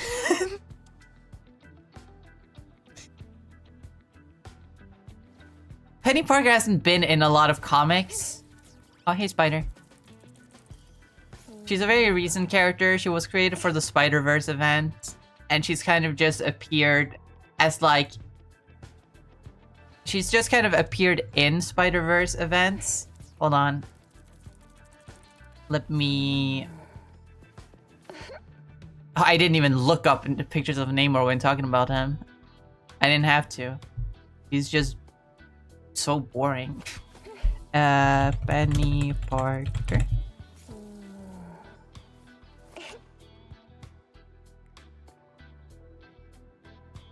Is this the one? No, this is not the one. What is this?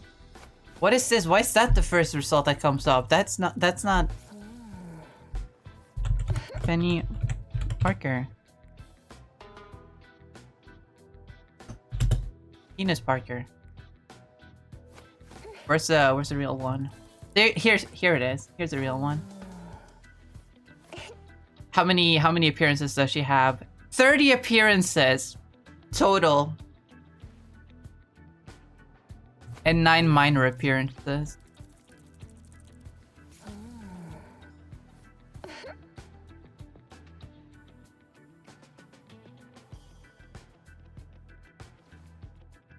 Oh yeah, she had her own little mini series on Marvel Unlimited that was very much inspired by Spider-Verse, the movie.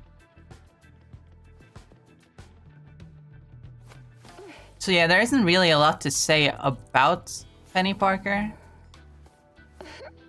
other than she's like if Spider-Man was Evangelion, right? That's kind of the extent of her character.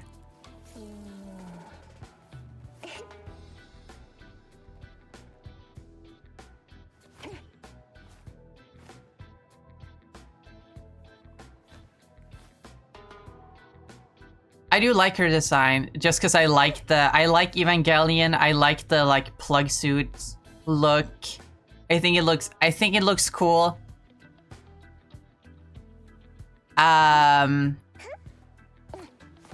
It's a little bit weird. I didn't want to say it out loud, but like it's a little bit weird to have such a young-looking character dressed like that.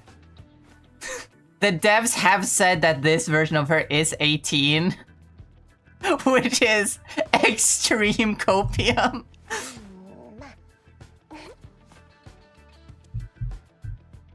They knew their player base and wanted to get ahead of all the content that would be made, and so they were like, "Oh yeah, she's actually 18." SMH. I wish I could get a better look at Spider though.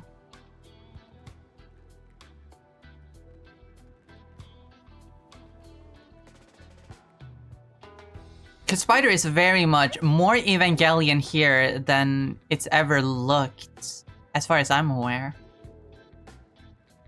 With the, especially in this area, the torso area, this is like these segmented.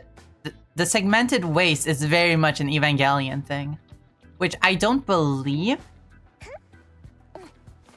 it had in the comic. I feel like it looked a little bit more... I mean, it's segmented, but like it's very much in a less Evangelion-y way. That just looks like a guy in a suit. That's way too organic shape.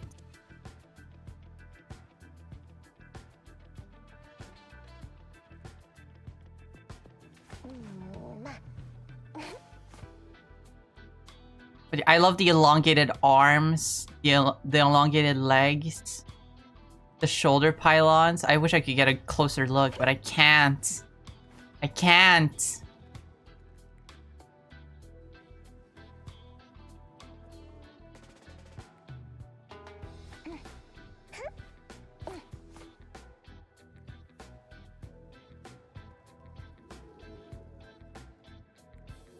I love the chest piece with the big old V with like headlights on it. It looks like headlights. I don't think that's what it is, but it looks like it.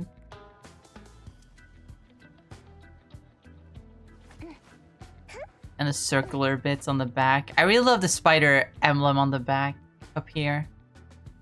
It's hard to see it though.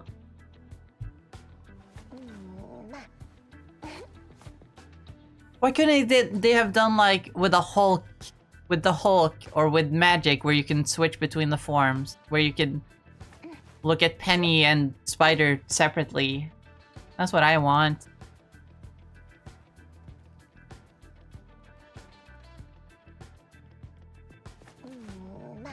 I wish that the face looked more Spider-esque. Like it's clear that they tried to give like the face a little bit like Mandibles look, but they could have gone a little bit further with it. I think, at least.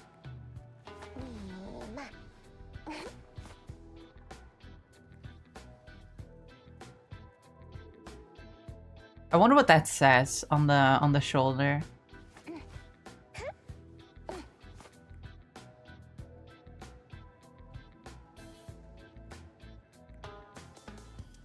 It's missing some of the like caution tape look that Spider has. That's the thing that I kind of like about Spider in the comics, is how throughout this body it has these black and yellow like caution stripes on the shoulders here a little bit. On the shoulders here. I wish there was a little bit more of that.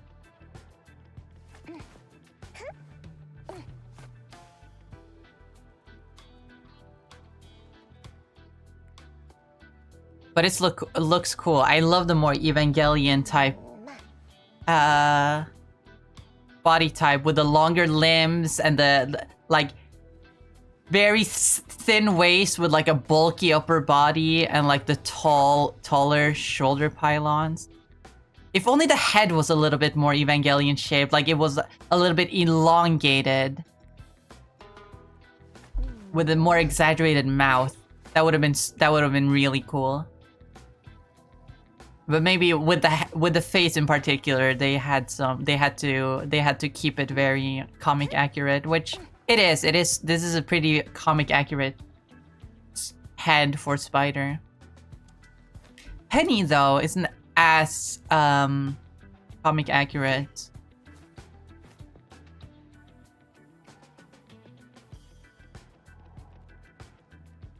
The Marvel Wiki doesn't show it, and so a lot of people don't actually know about it unless they've actually read the comics. Most people assume, because it's what the wiki shows, that Penny doesn't usually have a plug suit, and she just wears a schoolgirl outfit. But she does actually have a plug suit in her comic. But it's not. It doesn't have black on it. It has blue on it. You know, because Spider-Man, she's a Spider-Man variant. They have blue. They have red and blue. And so if Spider is so red, then Penny would have to be blue. But no, they change her blue to black, which I do actually kind of like. I do think like the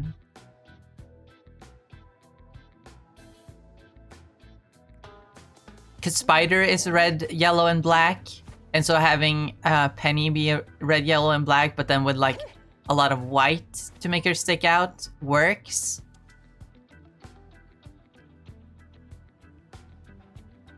There is some concept art of her in Rivals that shows them trying to make her blue, and like it looks good by itself, but I'm sure that if you had put like a blue version right next to Spider, then the color scheme would clash a little bit and it would look a little bit weird.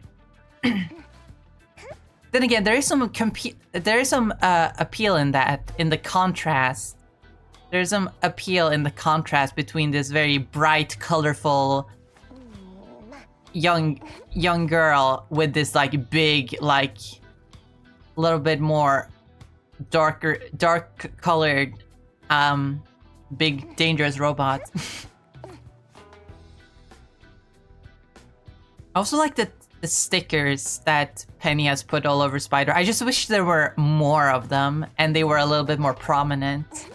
Like if it's like here it's like a Game Boy or something and it's like red and it's like, it should be like a bright pink or like a pastel pink so that it stands out a lot more. I wish there was more of them, like some on the chest, maybe one on the face. Instead of just these small little details that most people wouldn't even notice because they're so small. I want them to be bigger, more prominent, and like with colors that really clash with the rest of the design. This just to show like how cutesy like Penny is as like a character.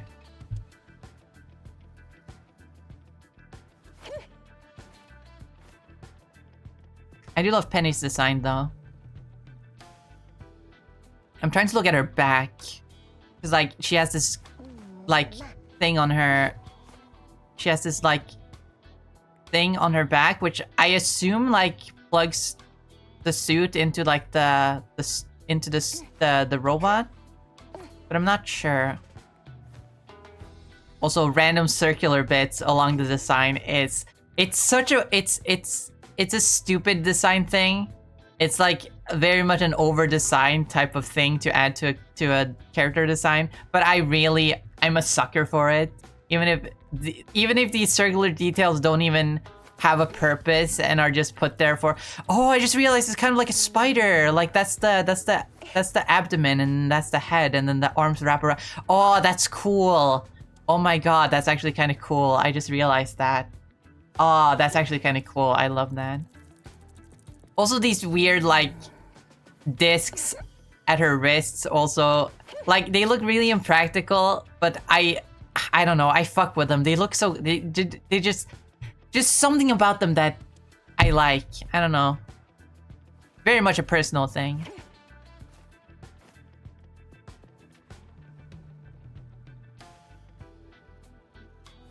I like her hair too. It's very cute. It's very youthful, which again, very sus to have such a young character dressed like this. But I do like it. The hairstyle is very nice. Also the little clips in the hair that match like the look of the suit. Almost like it's part of the suit, like she needs them for like the same practical purposes, but like she has them in her hair instead of needing to wear like some sort of like protective helmet.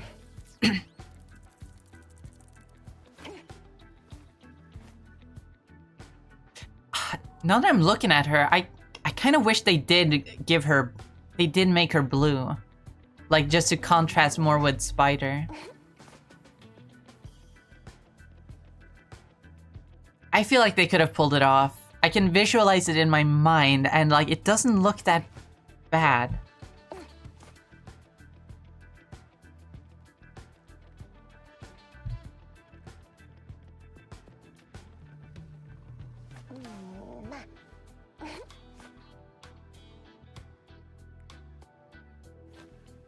But yeah, I don't have much to say about this design.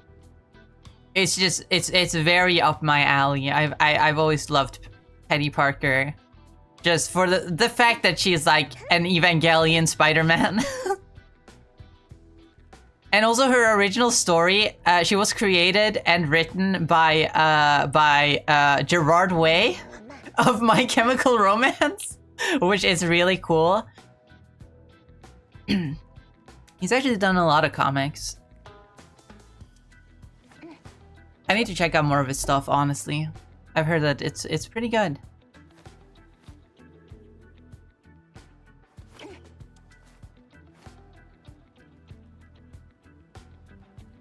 Well, like, yeah, she is cute. That is kind of the appeal of the character. This very young, cute, like, girl in like a very dangerous robot. And in that sense, like, Spider doesn't feel very dangerous. Could have made Spider sharper. Of course, add more of like the danger symbols and like caution tape pattern all over it to really make it look like a dangerous like spider robot. And then make like Penny's colors a lot more cutesy to like contrast it.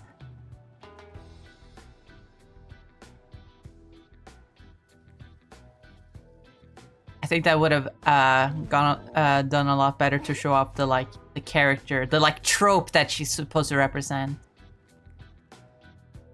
Because that's kind of like, you know, it goes into the whole hero fantasy idea of you play this character for a specific reason. The appeal of this character is very specific.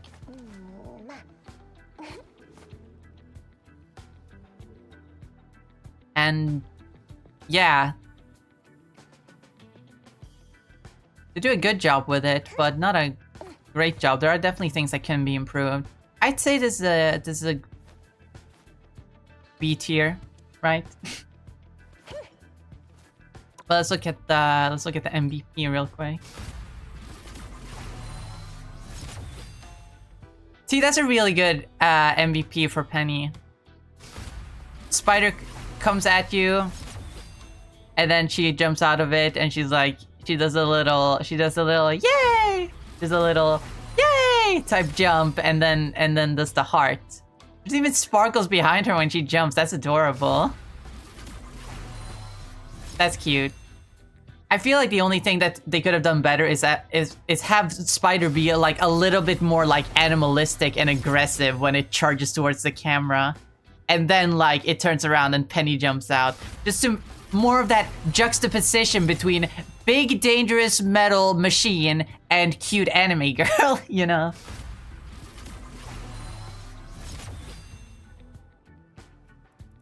Yeah, it's pretty good. Does she have any better MVPs?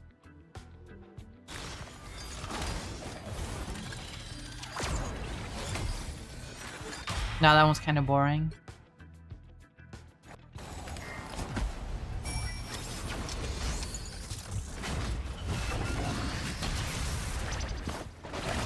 Yeah, not anything interesting here, honestly. Sitting emote.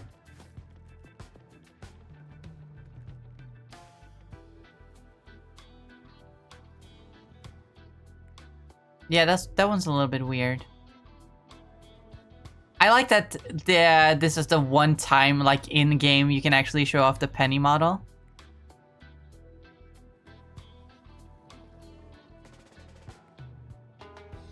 Oh my god, from this angle, it's definitely a shading issue. I don't even think if you guys can notice it due to the compression in OBS, but like from this specific angle, like the shading makes her look like she has wrinkles, and it looks so weird. She looks like an old lady.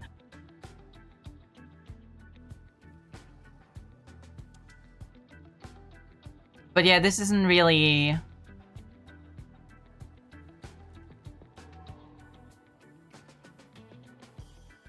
I feel like they could have had Spider be a little bit more hunched over.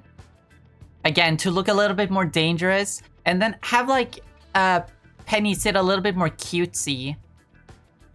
Like not having her arms crossed, just having them together and maybe swinging them back and forth. And then like having her propping herself up with her like arms down at her sides. Kind of like how... Who sits like that? Was it the Luna that sits like that? No, not quite. There was someone. Oh, it's Sue, isn't it? It's Sue. Sue, that's it's like what I think. Yeah, like this.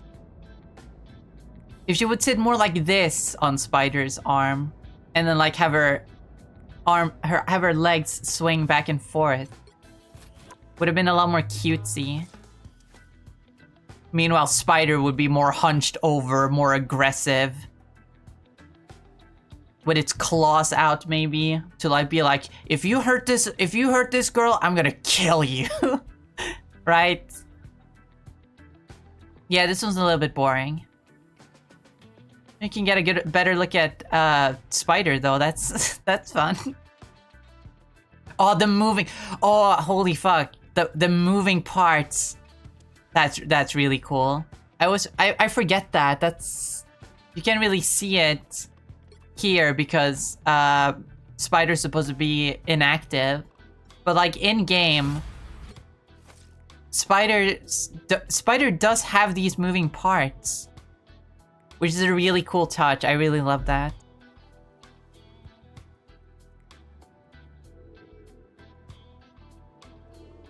But yeah, the mandibles on the helmet should have been more exaggerated.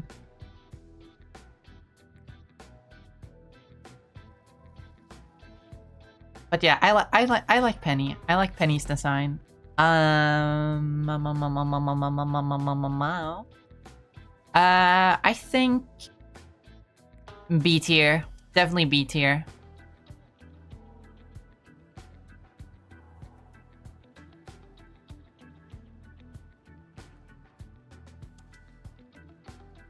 Definitely B tier. I need to go to the bathroom real quick. Let me just boop. Phoenix next. But yeah, I'll be right back. Gonna go to the bathroom. What?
Wow. I'm back. Wow, wow, wee, wow. Okay. Phoenix. Phoenix. Penis.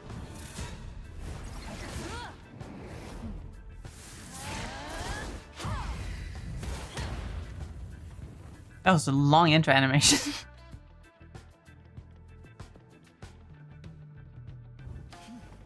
But yeah, Phoenix. Hold on, I need to read the lore here. Mega laptop drinker. I was already one of her you own to saw come in to be on a tell me the most powerful being in the universe. The interface left Krakoa before time to be time was struck. The journey took them across the galaxy to encounter civilians, using an interest difference in time and space. The interface traveled to Clintar to eliminate darkness at its source. Null, the king in black. Okay, so that's the lore in Rivals.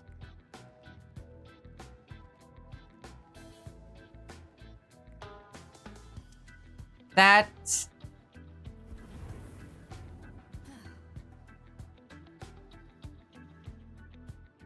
kind of explains the more spacey look here.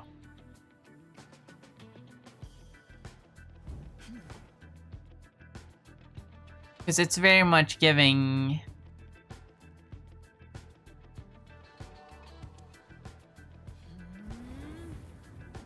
like meteor.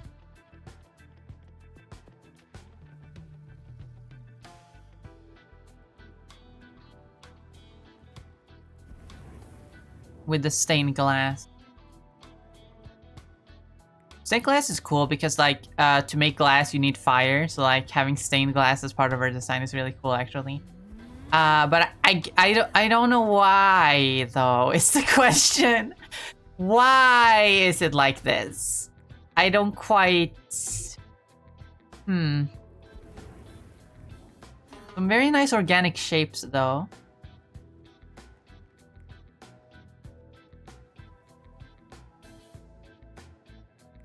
Okay, I don't like the shoulder pads. They kind of give me trypophobia. It's trigger my trypophobia with the indents like she has on the other side of the rest of her body, but then having like little gems stick out from inside of them. That's a little gross to me. Hold on. I think I need to look at what Phoenix usually looks like.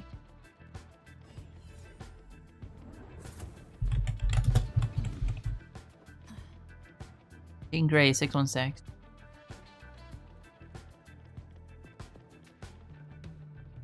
Oh, she's gorgeous.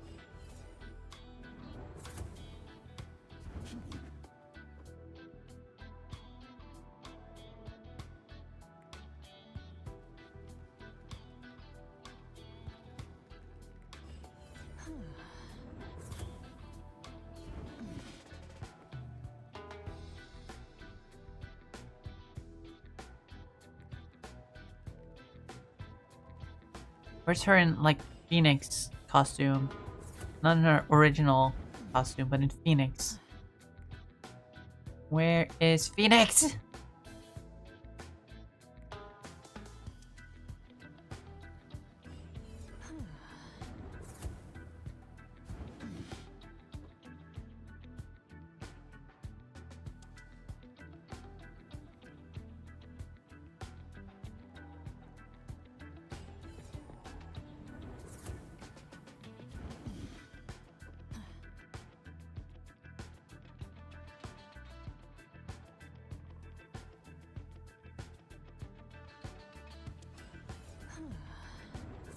There's a good one where you can see this one, I guess. This one's good. This is what she usually looks like. She's got the green.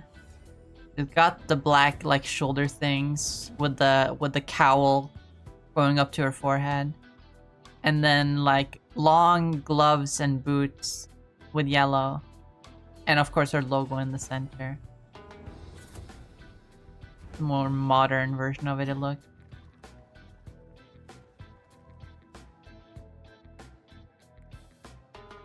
Oh, this one's cool. With a little extra black on her thighs. Oh, this is gorgeous art. I love the way the fire is drawn. It's so cool.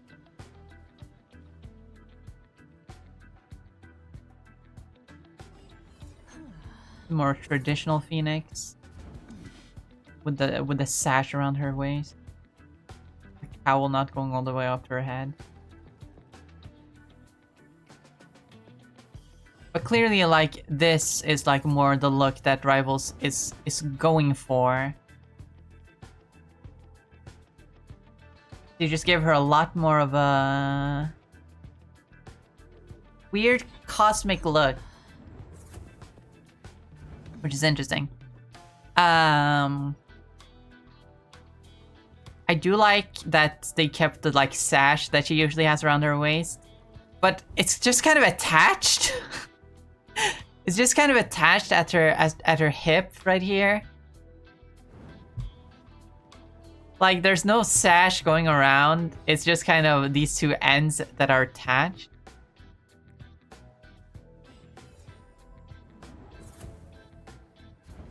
But I kind of like it. The two ends kind of match, like, the Phoenix Force's cape wing things. If that makes sense.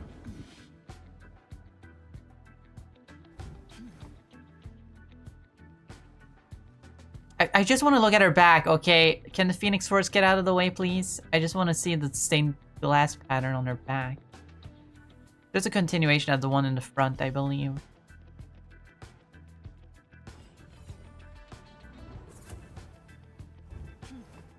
X pattern? Is there any X pattern? I don't see any X pattern. Oh, she's got little X's on her knees. Those almost look like they're carved in, like they're battle scars, but like they're so perfect that they seem like they're intentional. That's a weird thing. They look like they carved in from like they were just like carved in by accident, but they also look like so intentionally placed.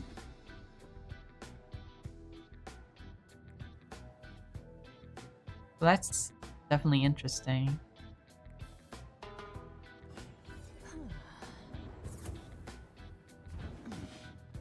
She actually has folds on her suit. It's not just like skin tight like Black Widow's suit. You can actually see like the folds here. That is interesting. You can see the folds on the suit. Actually give some depth to it.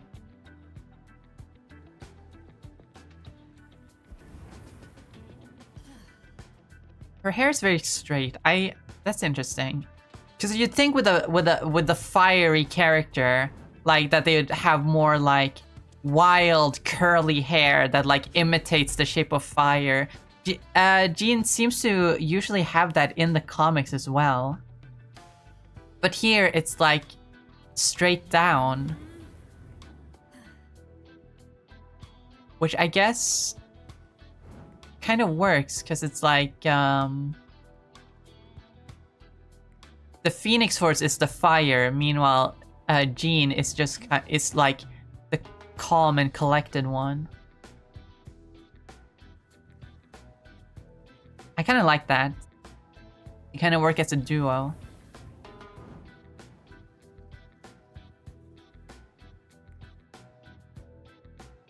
Yeah, this is a very weird, boring design, honestly, because like it's just sort of like there's this cool meteor pattern. Sure, that is an interesting like interpretation of Jean, but then from the waist down, it's just like random lines. Like it has the color blocking of her suit, like it's got the green and it's got the yellow, but then it's like interrupted by these random like paneling, which looks a bit weird. I don't know what to take away from that.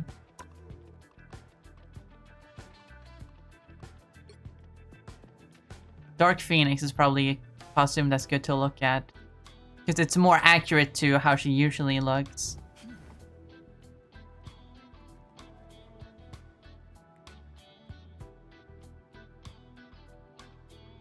With the proper symbol on her chest, and like the sash around her waist, which is actually fiery here. That's a neat detail. Oh, and the cosmic pattern in the... It actually doesn't look like stars like it usually does. It actually looks like falling embers. Oh, that's nice. Like, it does look very cosmic. Very hazy and very cosmic, but instead of like being stars that like just sort of float. These are like falling embers. That's really cool. That's a really cool detail. And like here, you can see that the hair is a lot more fiery, a lot more wild, which works because this is like the Dark Phoenix. This is from the original Dark Phoenix saga when Jean was very much like possessed by the Phoenix Force and like being very like, she was evil Jean, essentially. She was evil.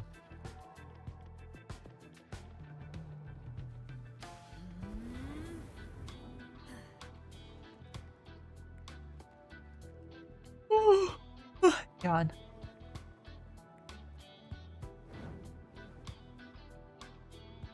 But yeah, the original Phoenix, Dark Phoenix suit was just all red with some, with of course the yellow on the gloves and boots, and then the logo. So I don't know why. But of course they had to break it up with some black for some reason. They always do that.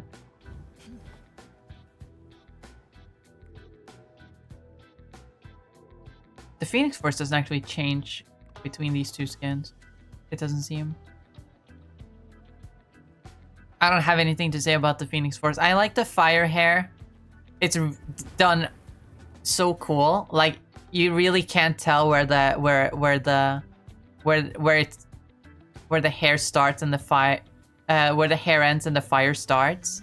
I feel like they should have done something more like that on Johnny. But I understand why, like with a very human character, because the Phoenix Force is a cosmic entity and Johnny is like a human, so it makes sense why they would make it obvious where the hair ends on Johnny, but then still have the hair shaped like it continues into the fire. I just really like how it was done here and wish they had done that on Johnny. And as I said, I do love the like split cape that kind of mirrors the sash. I also like how it's pink. Like it's not just fiery red. It goes into a pink, which kind of pink is like a color, at least that I associate with like psychic energy. Like in Pokemon, for example, the psychic type is like represented by this pinkish magenta. And so having the mix of like primordial fire entity and like one of the strongest telepaths, it would like go from like a yellow to an orange to like a magenta. I really do like that. Makes me wish there was more magenta actually on like Jean's character design, but like she never wears magenta in the comics. She's usually just yellow and green and black, so I understand that. But like, since she already has this like stained glass motif that at least at some angles kind of goes into a little bit of a blue, I wish like there was some more colors there. That could have been a very cool design, I think. I don't like those shoulder pads. Why are they shaped like that too? It's a little bit weird. I'm not quite understanding what you're trying to tell me.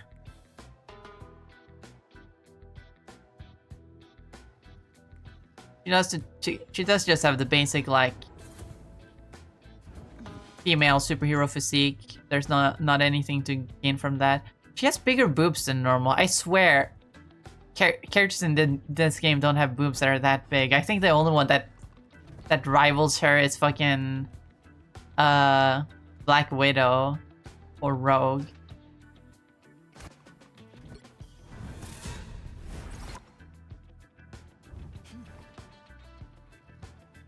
Interesting. Yeah, I don't really have much to say about Phoenix, honestly. It's just kind of, I don't know what to take away from the design.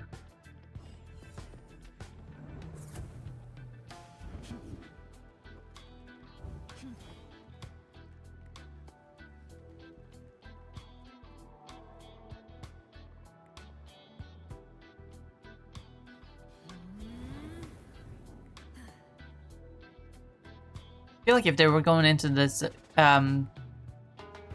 stained glass look for her logo. They should have done that for like her forehead thing as well. But that's just a minor nitpick. I mostly have minor nitpicks about this design because like it's a cool interpretation of her original costume, but it's also a little bit of like why.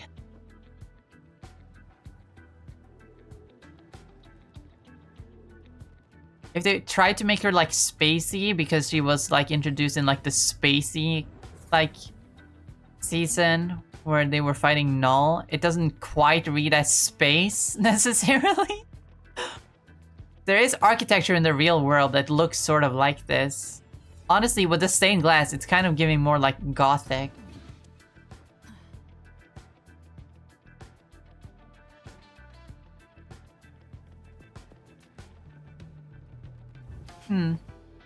Yeah, I'm kind of stumped here.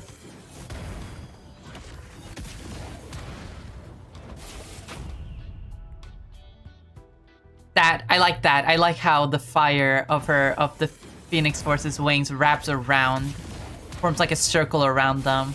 That makes for a very striking image. I really like that. That too, when the Phoenix Force shows up behind and like frames the both of them, that's really cool. But other than that, she's just sort of using her powers, which is fair for just a default emote.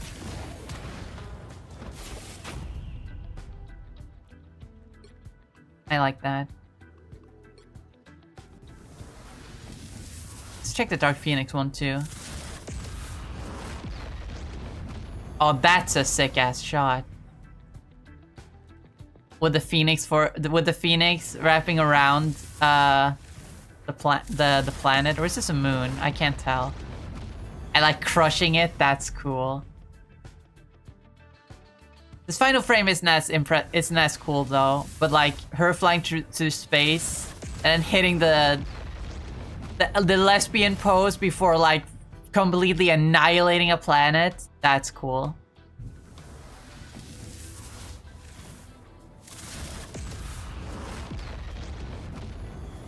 It's giving cosmic in a way that her default costume doesn't really, so I don't know.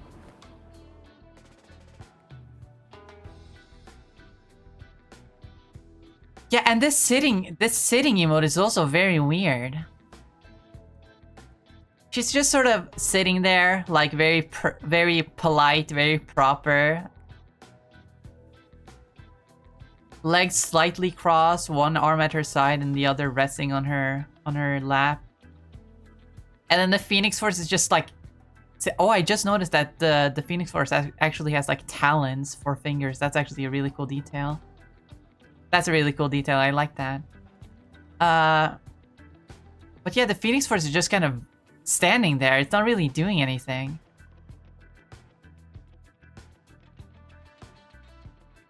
I feel like it should at least lean closer to Jean. Like, maybe they can't both have a seat on this tiny seat, but like at least like imitate like sitting by just like snuggling a little bit closer, right?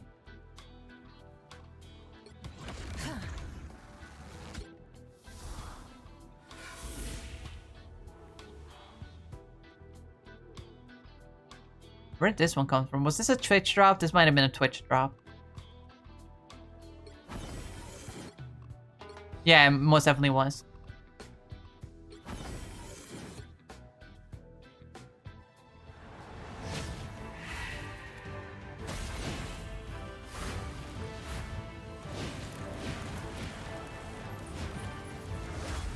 Yuri.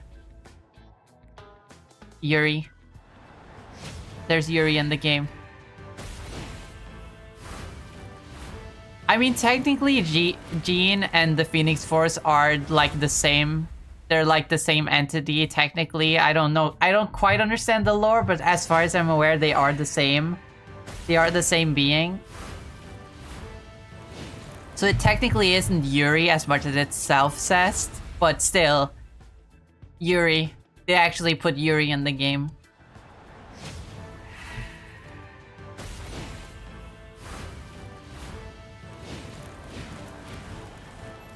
You love to see it. Anyway, yeah, I feel so bad about not having so much to say, but like I really don't know what to take away from this from her character design. Genuinely, I'm just so underwhelmed.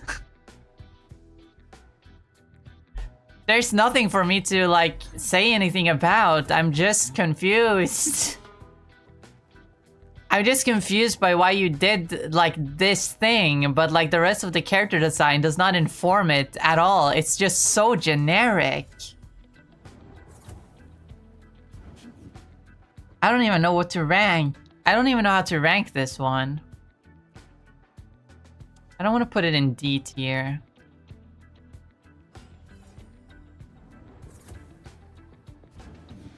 I'm gonna put it in C tier. Should I put Namor in C tier as well? No, I'm fine with putting him in D tier. He's a little bit... he's a little bit bleh.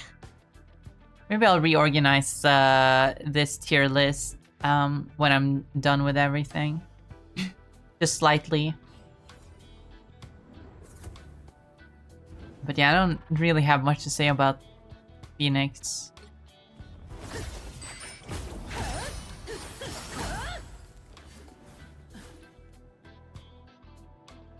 Psylocke, though. There's a lot to say about Psylocke.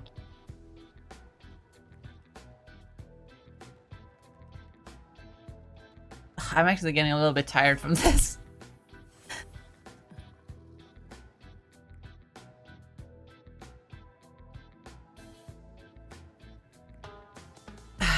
I'm getting a little bit tired out from doing all this.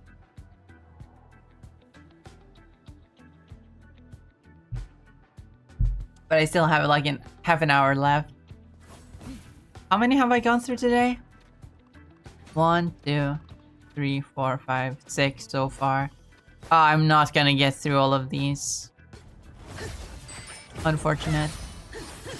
I can't believe that in the first stream I was able to do all of these.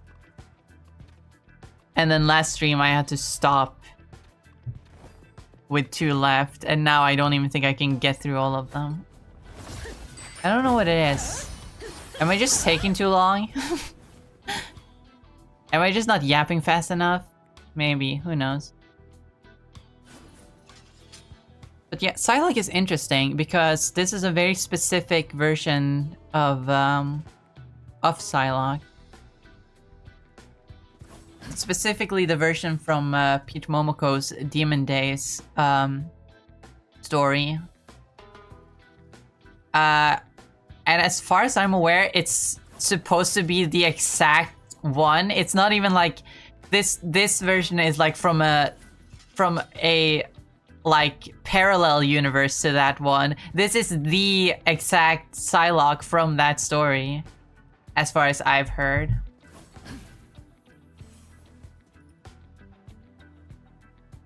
Which is a weird choice, because that means that Marvel Rivals is literally canon to that Psylocke's story, which I don't know how I feel about that, but you know. So she's a ninja. That's like her thing. That's the whole point. She's like a ninja. Well, not exactly a ninja. They made her very ninja-like in Rivals, but like in the actual Demon Days story, she is very much more of like a Ronin.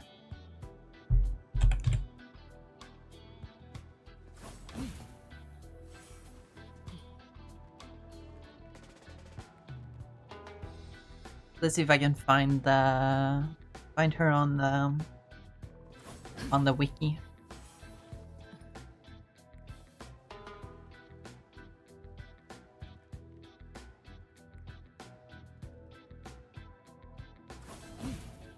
See if I can find a good image of her.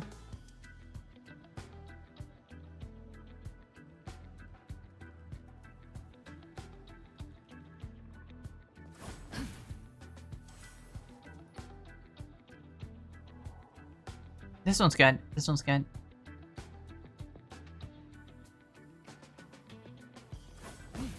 Like, it's very, very much a similar vibe.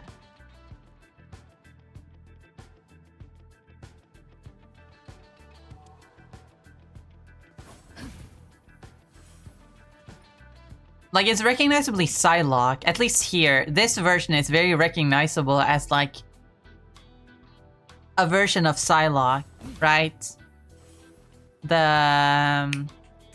fuck, what's her name? It's not Betsy Braddock. The original Psylocke, but, like, the one that she body swapped with. I forget her name. But it's the iconic Psylocke we know with the skin tight like suit with the red sash. Like, this is recognizable as a variant of her.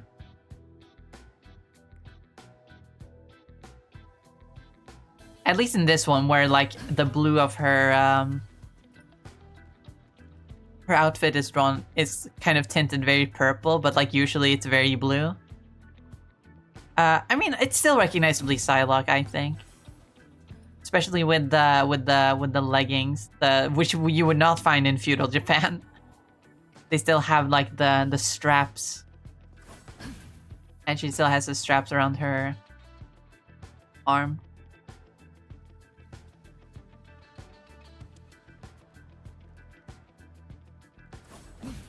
Yeah, it's recognizably Psylocke. Meanwhile, this... there's some things that I like more, and there are some things that I don't like at all. For one, I do love the butterfly patterns in her like, what even is this? What do you call this kind of garment? It's not a kimono. Or is it a kimono? There's probably a specific name to this kind of garment, but I don't know what it is. But I love that there's like butterfly patterns in there. They're more, I think they're more visible in like her alternate color. Yeah. Where they're made a completely different color and so they stand out a lot more. I feel like they should have done that in the default, like made them stand out a little more.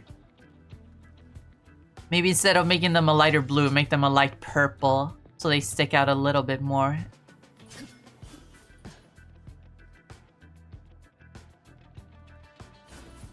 But yeah, it's got the basic tenets of like her design in the comics, like with the blue kimono question mark with the red belt around it, and like her chest is covered in like wraps underneath, big red scarf,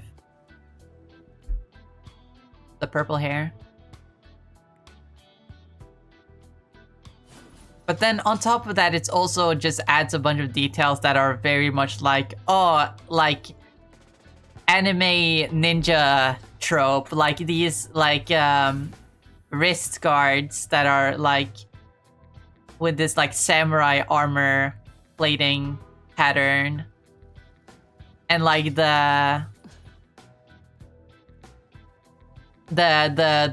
giant sword on the back, which I don't think I saw her ever wear it on her back here.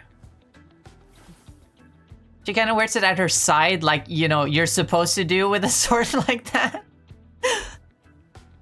But like, you know, in like cartoons and anime, it's gotta be on the back. Because how are you supposed to do the sick fucking sheathing of the sword, like whoosh? It's silly. Going a little bit into it. I just noticed that she has like a tattoo around one of her eyes that looks like the like butterfly pattern. That's cool. I like that. That's a good addition.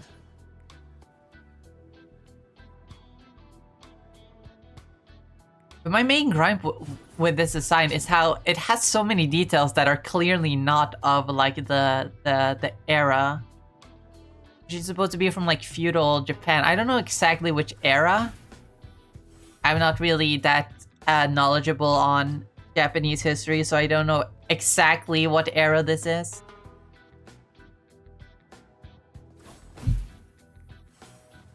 But like on top of that, there's also these like clearly like modern belts and like skirts. And the boots too. Like, look at the soles of her feet. Those are combat boots. They kind of go to like confuse the design a little bit, in my opinion.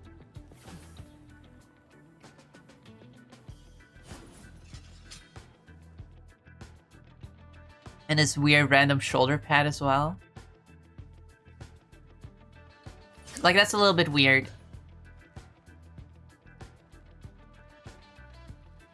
I mean, I don't hate the addition of like the armor on her arms. And I don't even think it would be weird to add like similar like samurai-esque armor on her on the sides of her torso either. But instead they went with this weird like modern like leather skirt material, which just kind of confuses the design a little bit, I feel. I also really don't like this part on the front of her, like her leggings, because like in the comics she has the classic Psylocke thing of like having like straps above her leggings, but here they just kind of cut some holes into the front to like mimic that, when they could have just, you know, done what they did in the comic and like just give her the straps. Like, it's right here. Just give her the straps.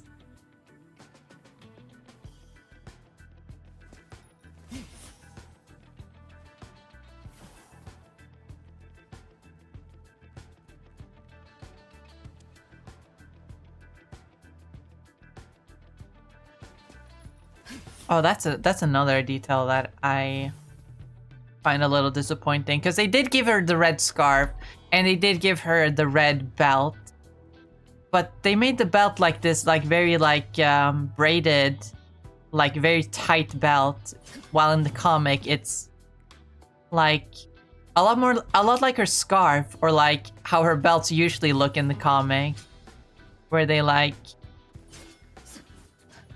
hang from her body, which I wish was maintained here, at least a little bit. I get that it would be a lot of... If you have the long scarf, then it would be a little bit confusing, but at least have them hang like a little bit. Like, maybe not as far as it does on this skin, because it would be a little bit... It would mess up the silhouette a little bit with like the scarf, but like have them hang to like here, and it would be cool.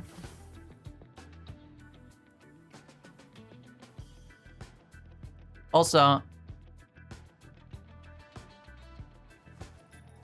I love how on her in the comic she like has this like string wrapped around her belt, which is obviously to hold like these little pouches, but like it's tied in like a little butterfly bow, which like obviously because it's Psylocke works so well. I wish that was maintained. Oh, this is gorgeous art. Holy shit. I love this. I might have to read Demon Days and other things she appears in, because that's gorgeous art.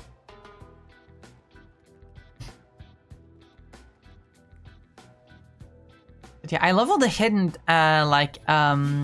butterflies, like the guard of her sword, the like scabbard has like a butterfly right there, and like some butterfly patterns clustered down here. Of course, her like kimono or whatever. I'm sorry, I'm so sorry. I genuinely don't. I only know what a kimono is. I don't know if this is it. There's even one like here that wraps around to like hold this like ring at the end of her sword.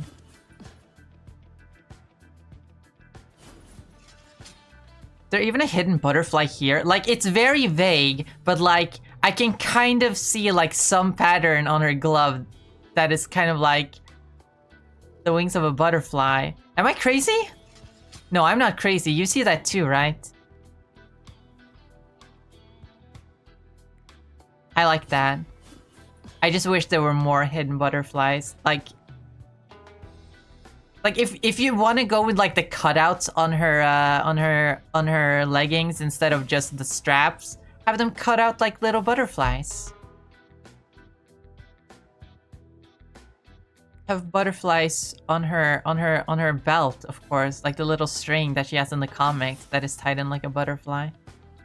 I do gotta point out, I've been meaning to talk about it, but I keep talking about other stuff. I do love how her scarf like fades out into a bunch of these butterfly shapes, these glowing butterfly shapes. That is really awesome. That's a really awesome design detail.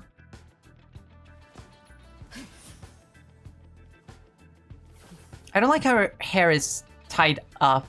I like how it looks in the comics where it's like tied, where it's like just hanging down. But like, it's supposed to be like the anime ninja trope, and they usually have their hair up in like a ponytail because it's more practical or whatever.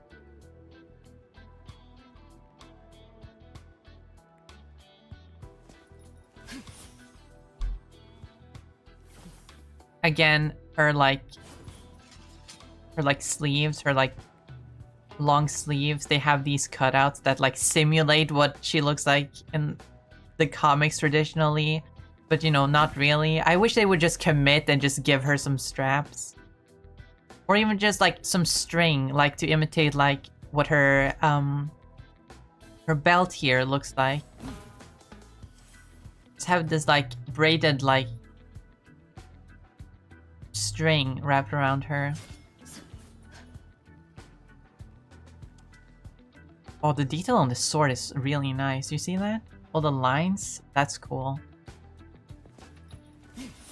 Like, see how like the scabbard is like, or whatever it's called, is like wrapped. Do something like that on her arm. That would be so cool. But I really do like this design. Both as like an adaptation of like Sai from Peach Momoko's Demon Days, but also just like as like she's supposed to be the anime ninja trope, even though, you know, I gotta say it's not 100% accurate to real ninjas, obviously.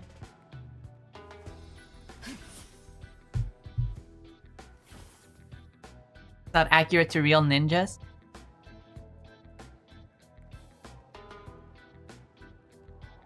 But as a, like an adaptation of the trope, it's like very much like exactly what it is. It's another case where like they had an idea and they went with it 100%, and like they pulled it off super well for the most part. It's the only thing I think is holding the design back is these like modern like design details, like the shoulder, like the boots and this shoulder pad and like the skirts. Like they confused the design a little bit. This could have been like an A tier, maybe an S tier design, but I have to put it down to like a B tier because it's a little bit.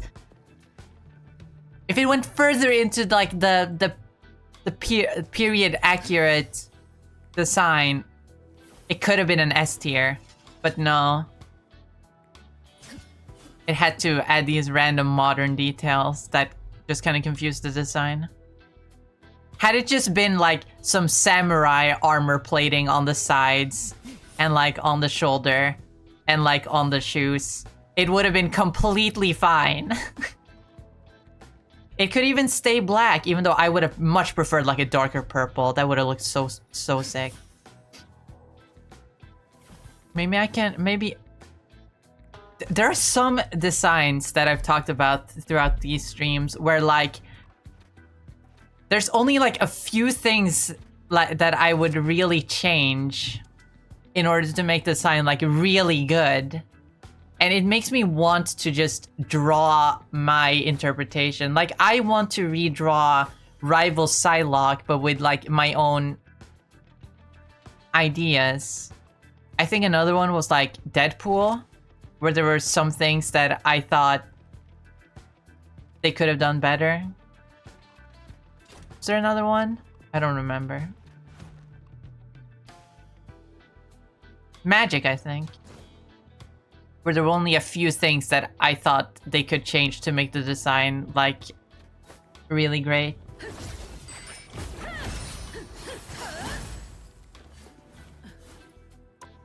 But yeah, she's fine. I want to talk a little bit about this one, though, because this is more like the traditional Psylocke. A little bit, it does have some changes, like, there's a lot more silver here. And, like, the hair is a little bit different. She doesn't really have bangs like this.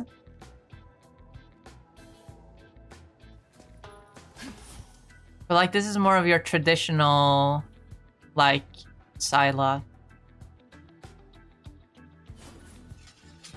With the straps, with the... I love the addition. I don't believe she has these, like, rings all over in her... Usually in the comic. I don't believe she does.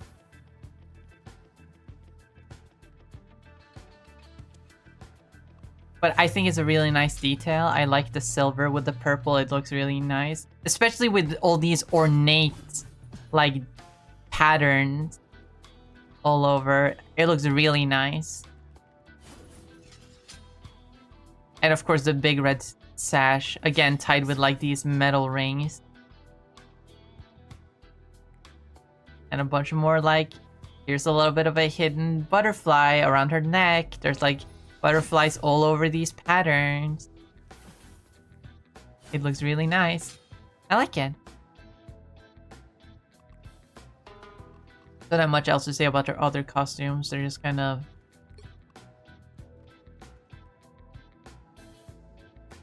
Yeah, oh, that... What is that? Anyway, let's look at our MVP. Wait, I have this MVP? I don't have the skin. Anyway. No, I didn't mean to equip. I meant to inspect.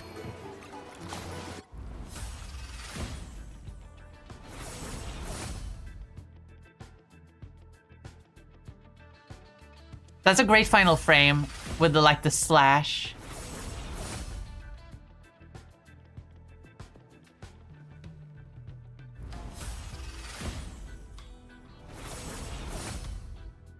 But the build up to it isn't great. Like, I like her, like, disappearing. I love the ripple effect underneath her when she disappears.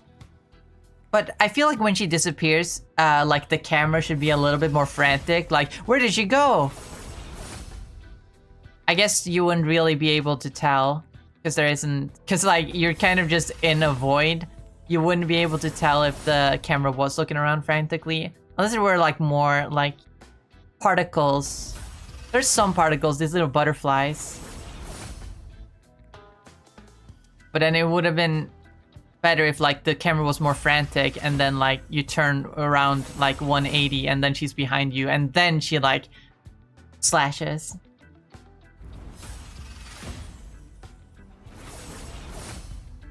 But, like, that final frame is really good. I like that.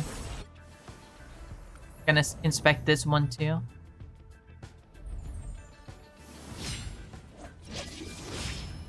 See, that's cool. That's cool. That's a great... That's also a really great final frame.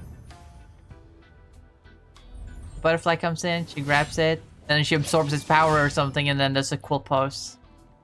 That was a lot more simple, actually. Also, high major kicks, I will stretch and I will hydrate.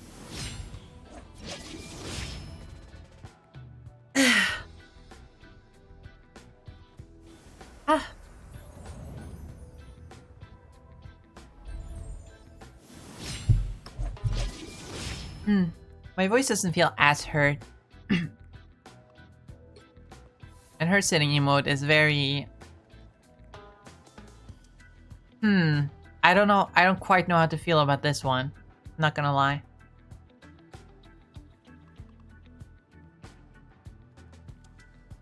I'm not gonna lie. This one I feel a little bit weird about. Because it's like... Why is she sitting so standoffishly? Like, she makes sense as, like, this almost this, like, at least from how I read her personality in the game, she reads to me as very like emotionally detached,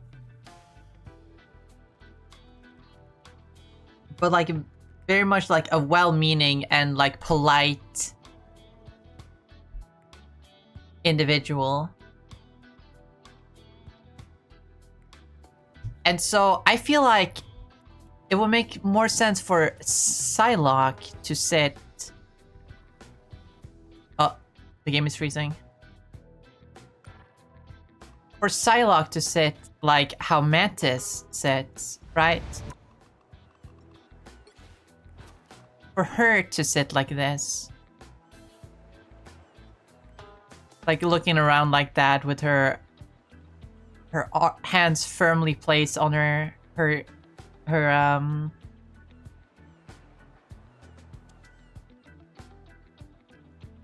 on her lap.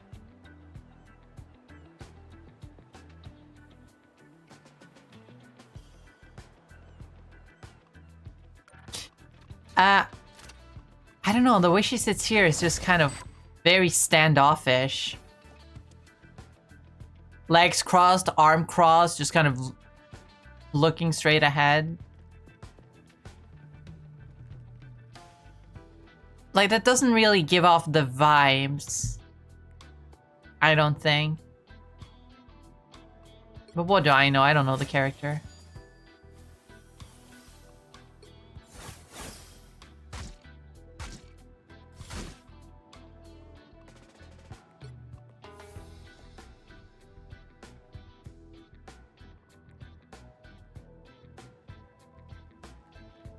She's a woman of focus. Yeah, but I don't really think this emote the way she sits is giving focus.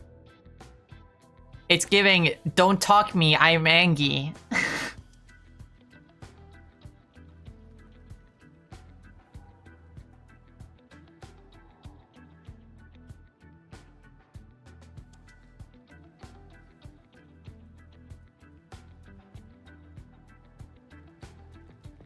I feel like she should at least, like, have her, you know, legs uncrossed and then her hands, like, firmly placed on her lap. And she can still, like, look around a little bit like she does. Like she's observing the area. I don't know, it's a little bit weird. But overall, Psylocke, very effective design, I gotta admit. There's only a few details that I feel are a little bit weird. Like, if she was meant to be like a space ninja, then all this techie stuff would make sense. But she's not supposed to be a space ninja. She's supposed to be a person taken out of her original time and put into, like, the present. So I don't think, like, all these techie details make sense. So because of that, I'm gonna have to give her a little bit of a... She could have been, like, an S tier, but she's gonna have to go down to B tier. It's still a very effective design, I gotta admit.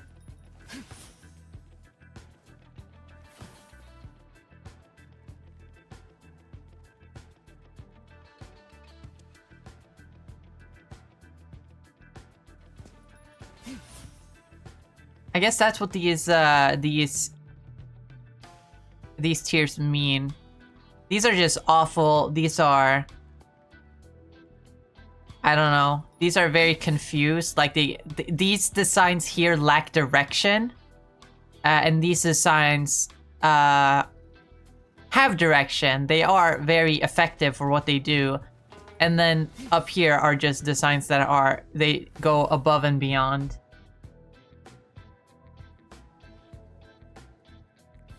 Anyway, I'm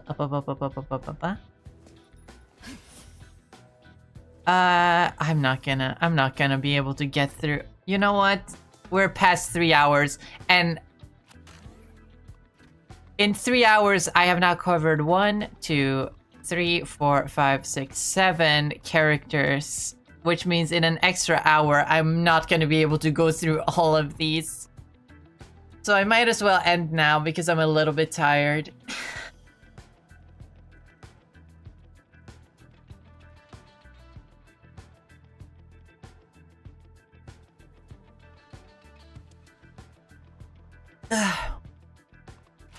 But that means that next time we start off with some really good characters.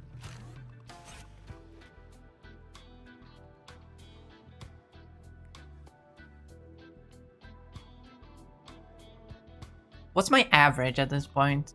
First stream, I was able to go through the entire first page, so that's 1, 2, 3, 4, 5, 6, 7, 14 characters in 3 hours.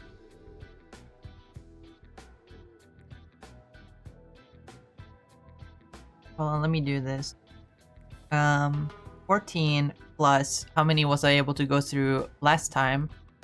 Plus 1, 2, 3, 4, 5, 6, 7, 8, 9, 10, 11,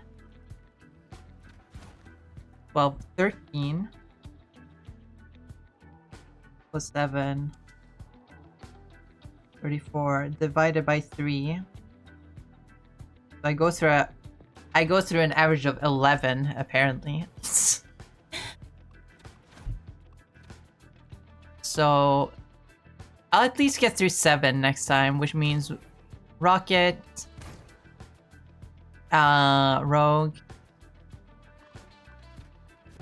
Wanda, Spider-Man, Squirrel Girl, Star-Lord, and Storm. This is a great selection.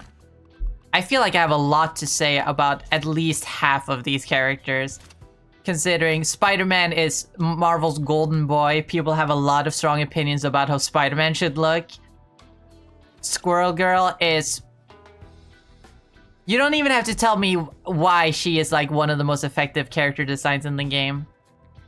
She is probably gonna make it to S tier. And Star-Lord is my favorite character in the entire Marvel universe, so I'll have about as much to say about him as I had to say about Mantis. And I feel like I talked about Mantis for like a good while. But yeah, I think I'm gonna end it here. Let me just exit the game and we move over here.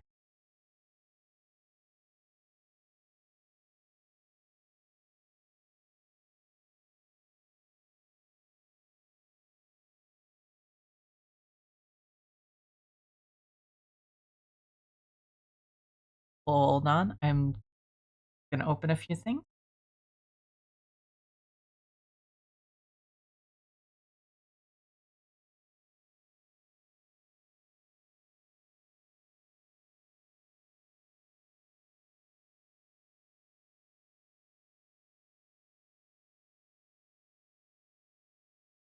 Thank you for stream. Thank you for watching. Thank you for being here. Appreciate it. I hope I'm not boring everyone with my yap session. But like, you're choosing to be here. If you were bored, you wouldn't be here.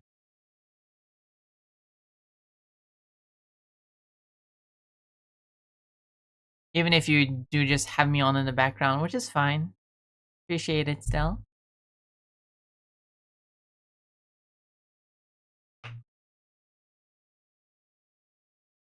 But let's go look for someone to raid. What if we were forced to be here? Well, that wouldn't... I'm not the one forcing you to be here, so it wouldn't be my problem. Was fun listening to you while doing my own thing. Yeah.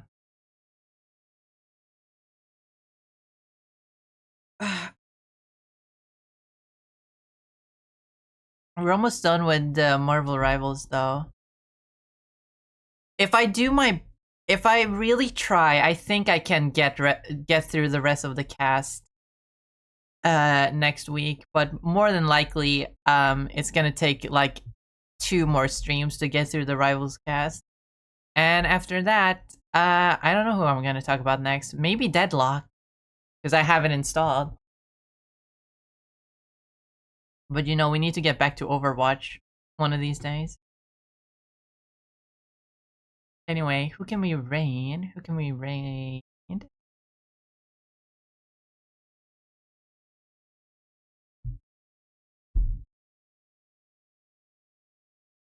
Who have we not raided in a while? No, we raided all these people.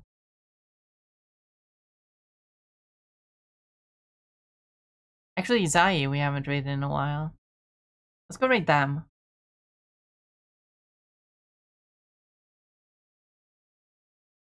Let's go raid them. Because it's been a little while.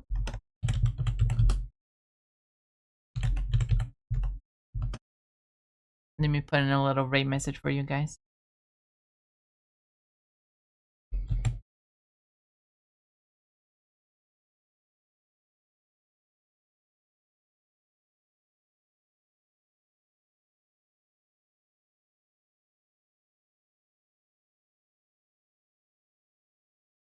I'm just gonna start the little raid.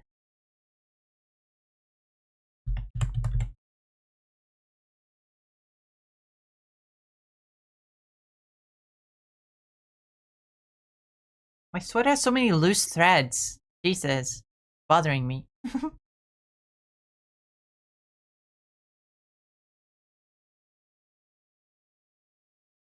Oh my goodness.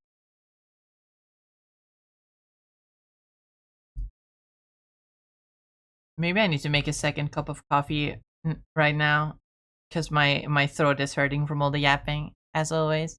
But I want a cup of coffee. I want to get a cup of coffee. But anyway, thank you all so much for watching. I hope you enjoyed hanging out with me today. I appreciate you all for being here.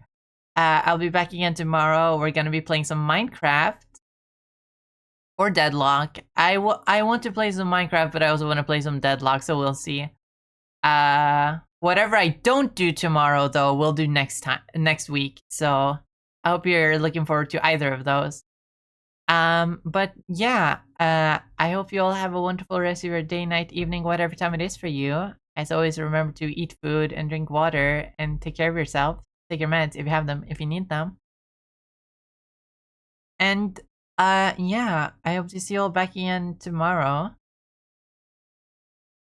Remember to copy the right message and say hello to Sai. Oh my god, my throat is hurting so much. I need to stop talking.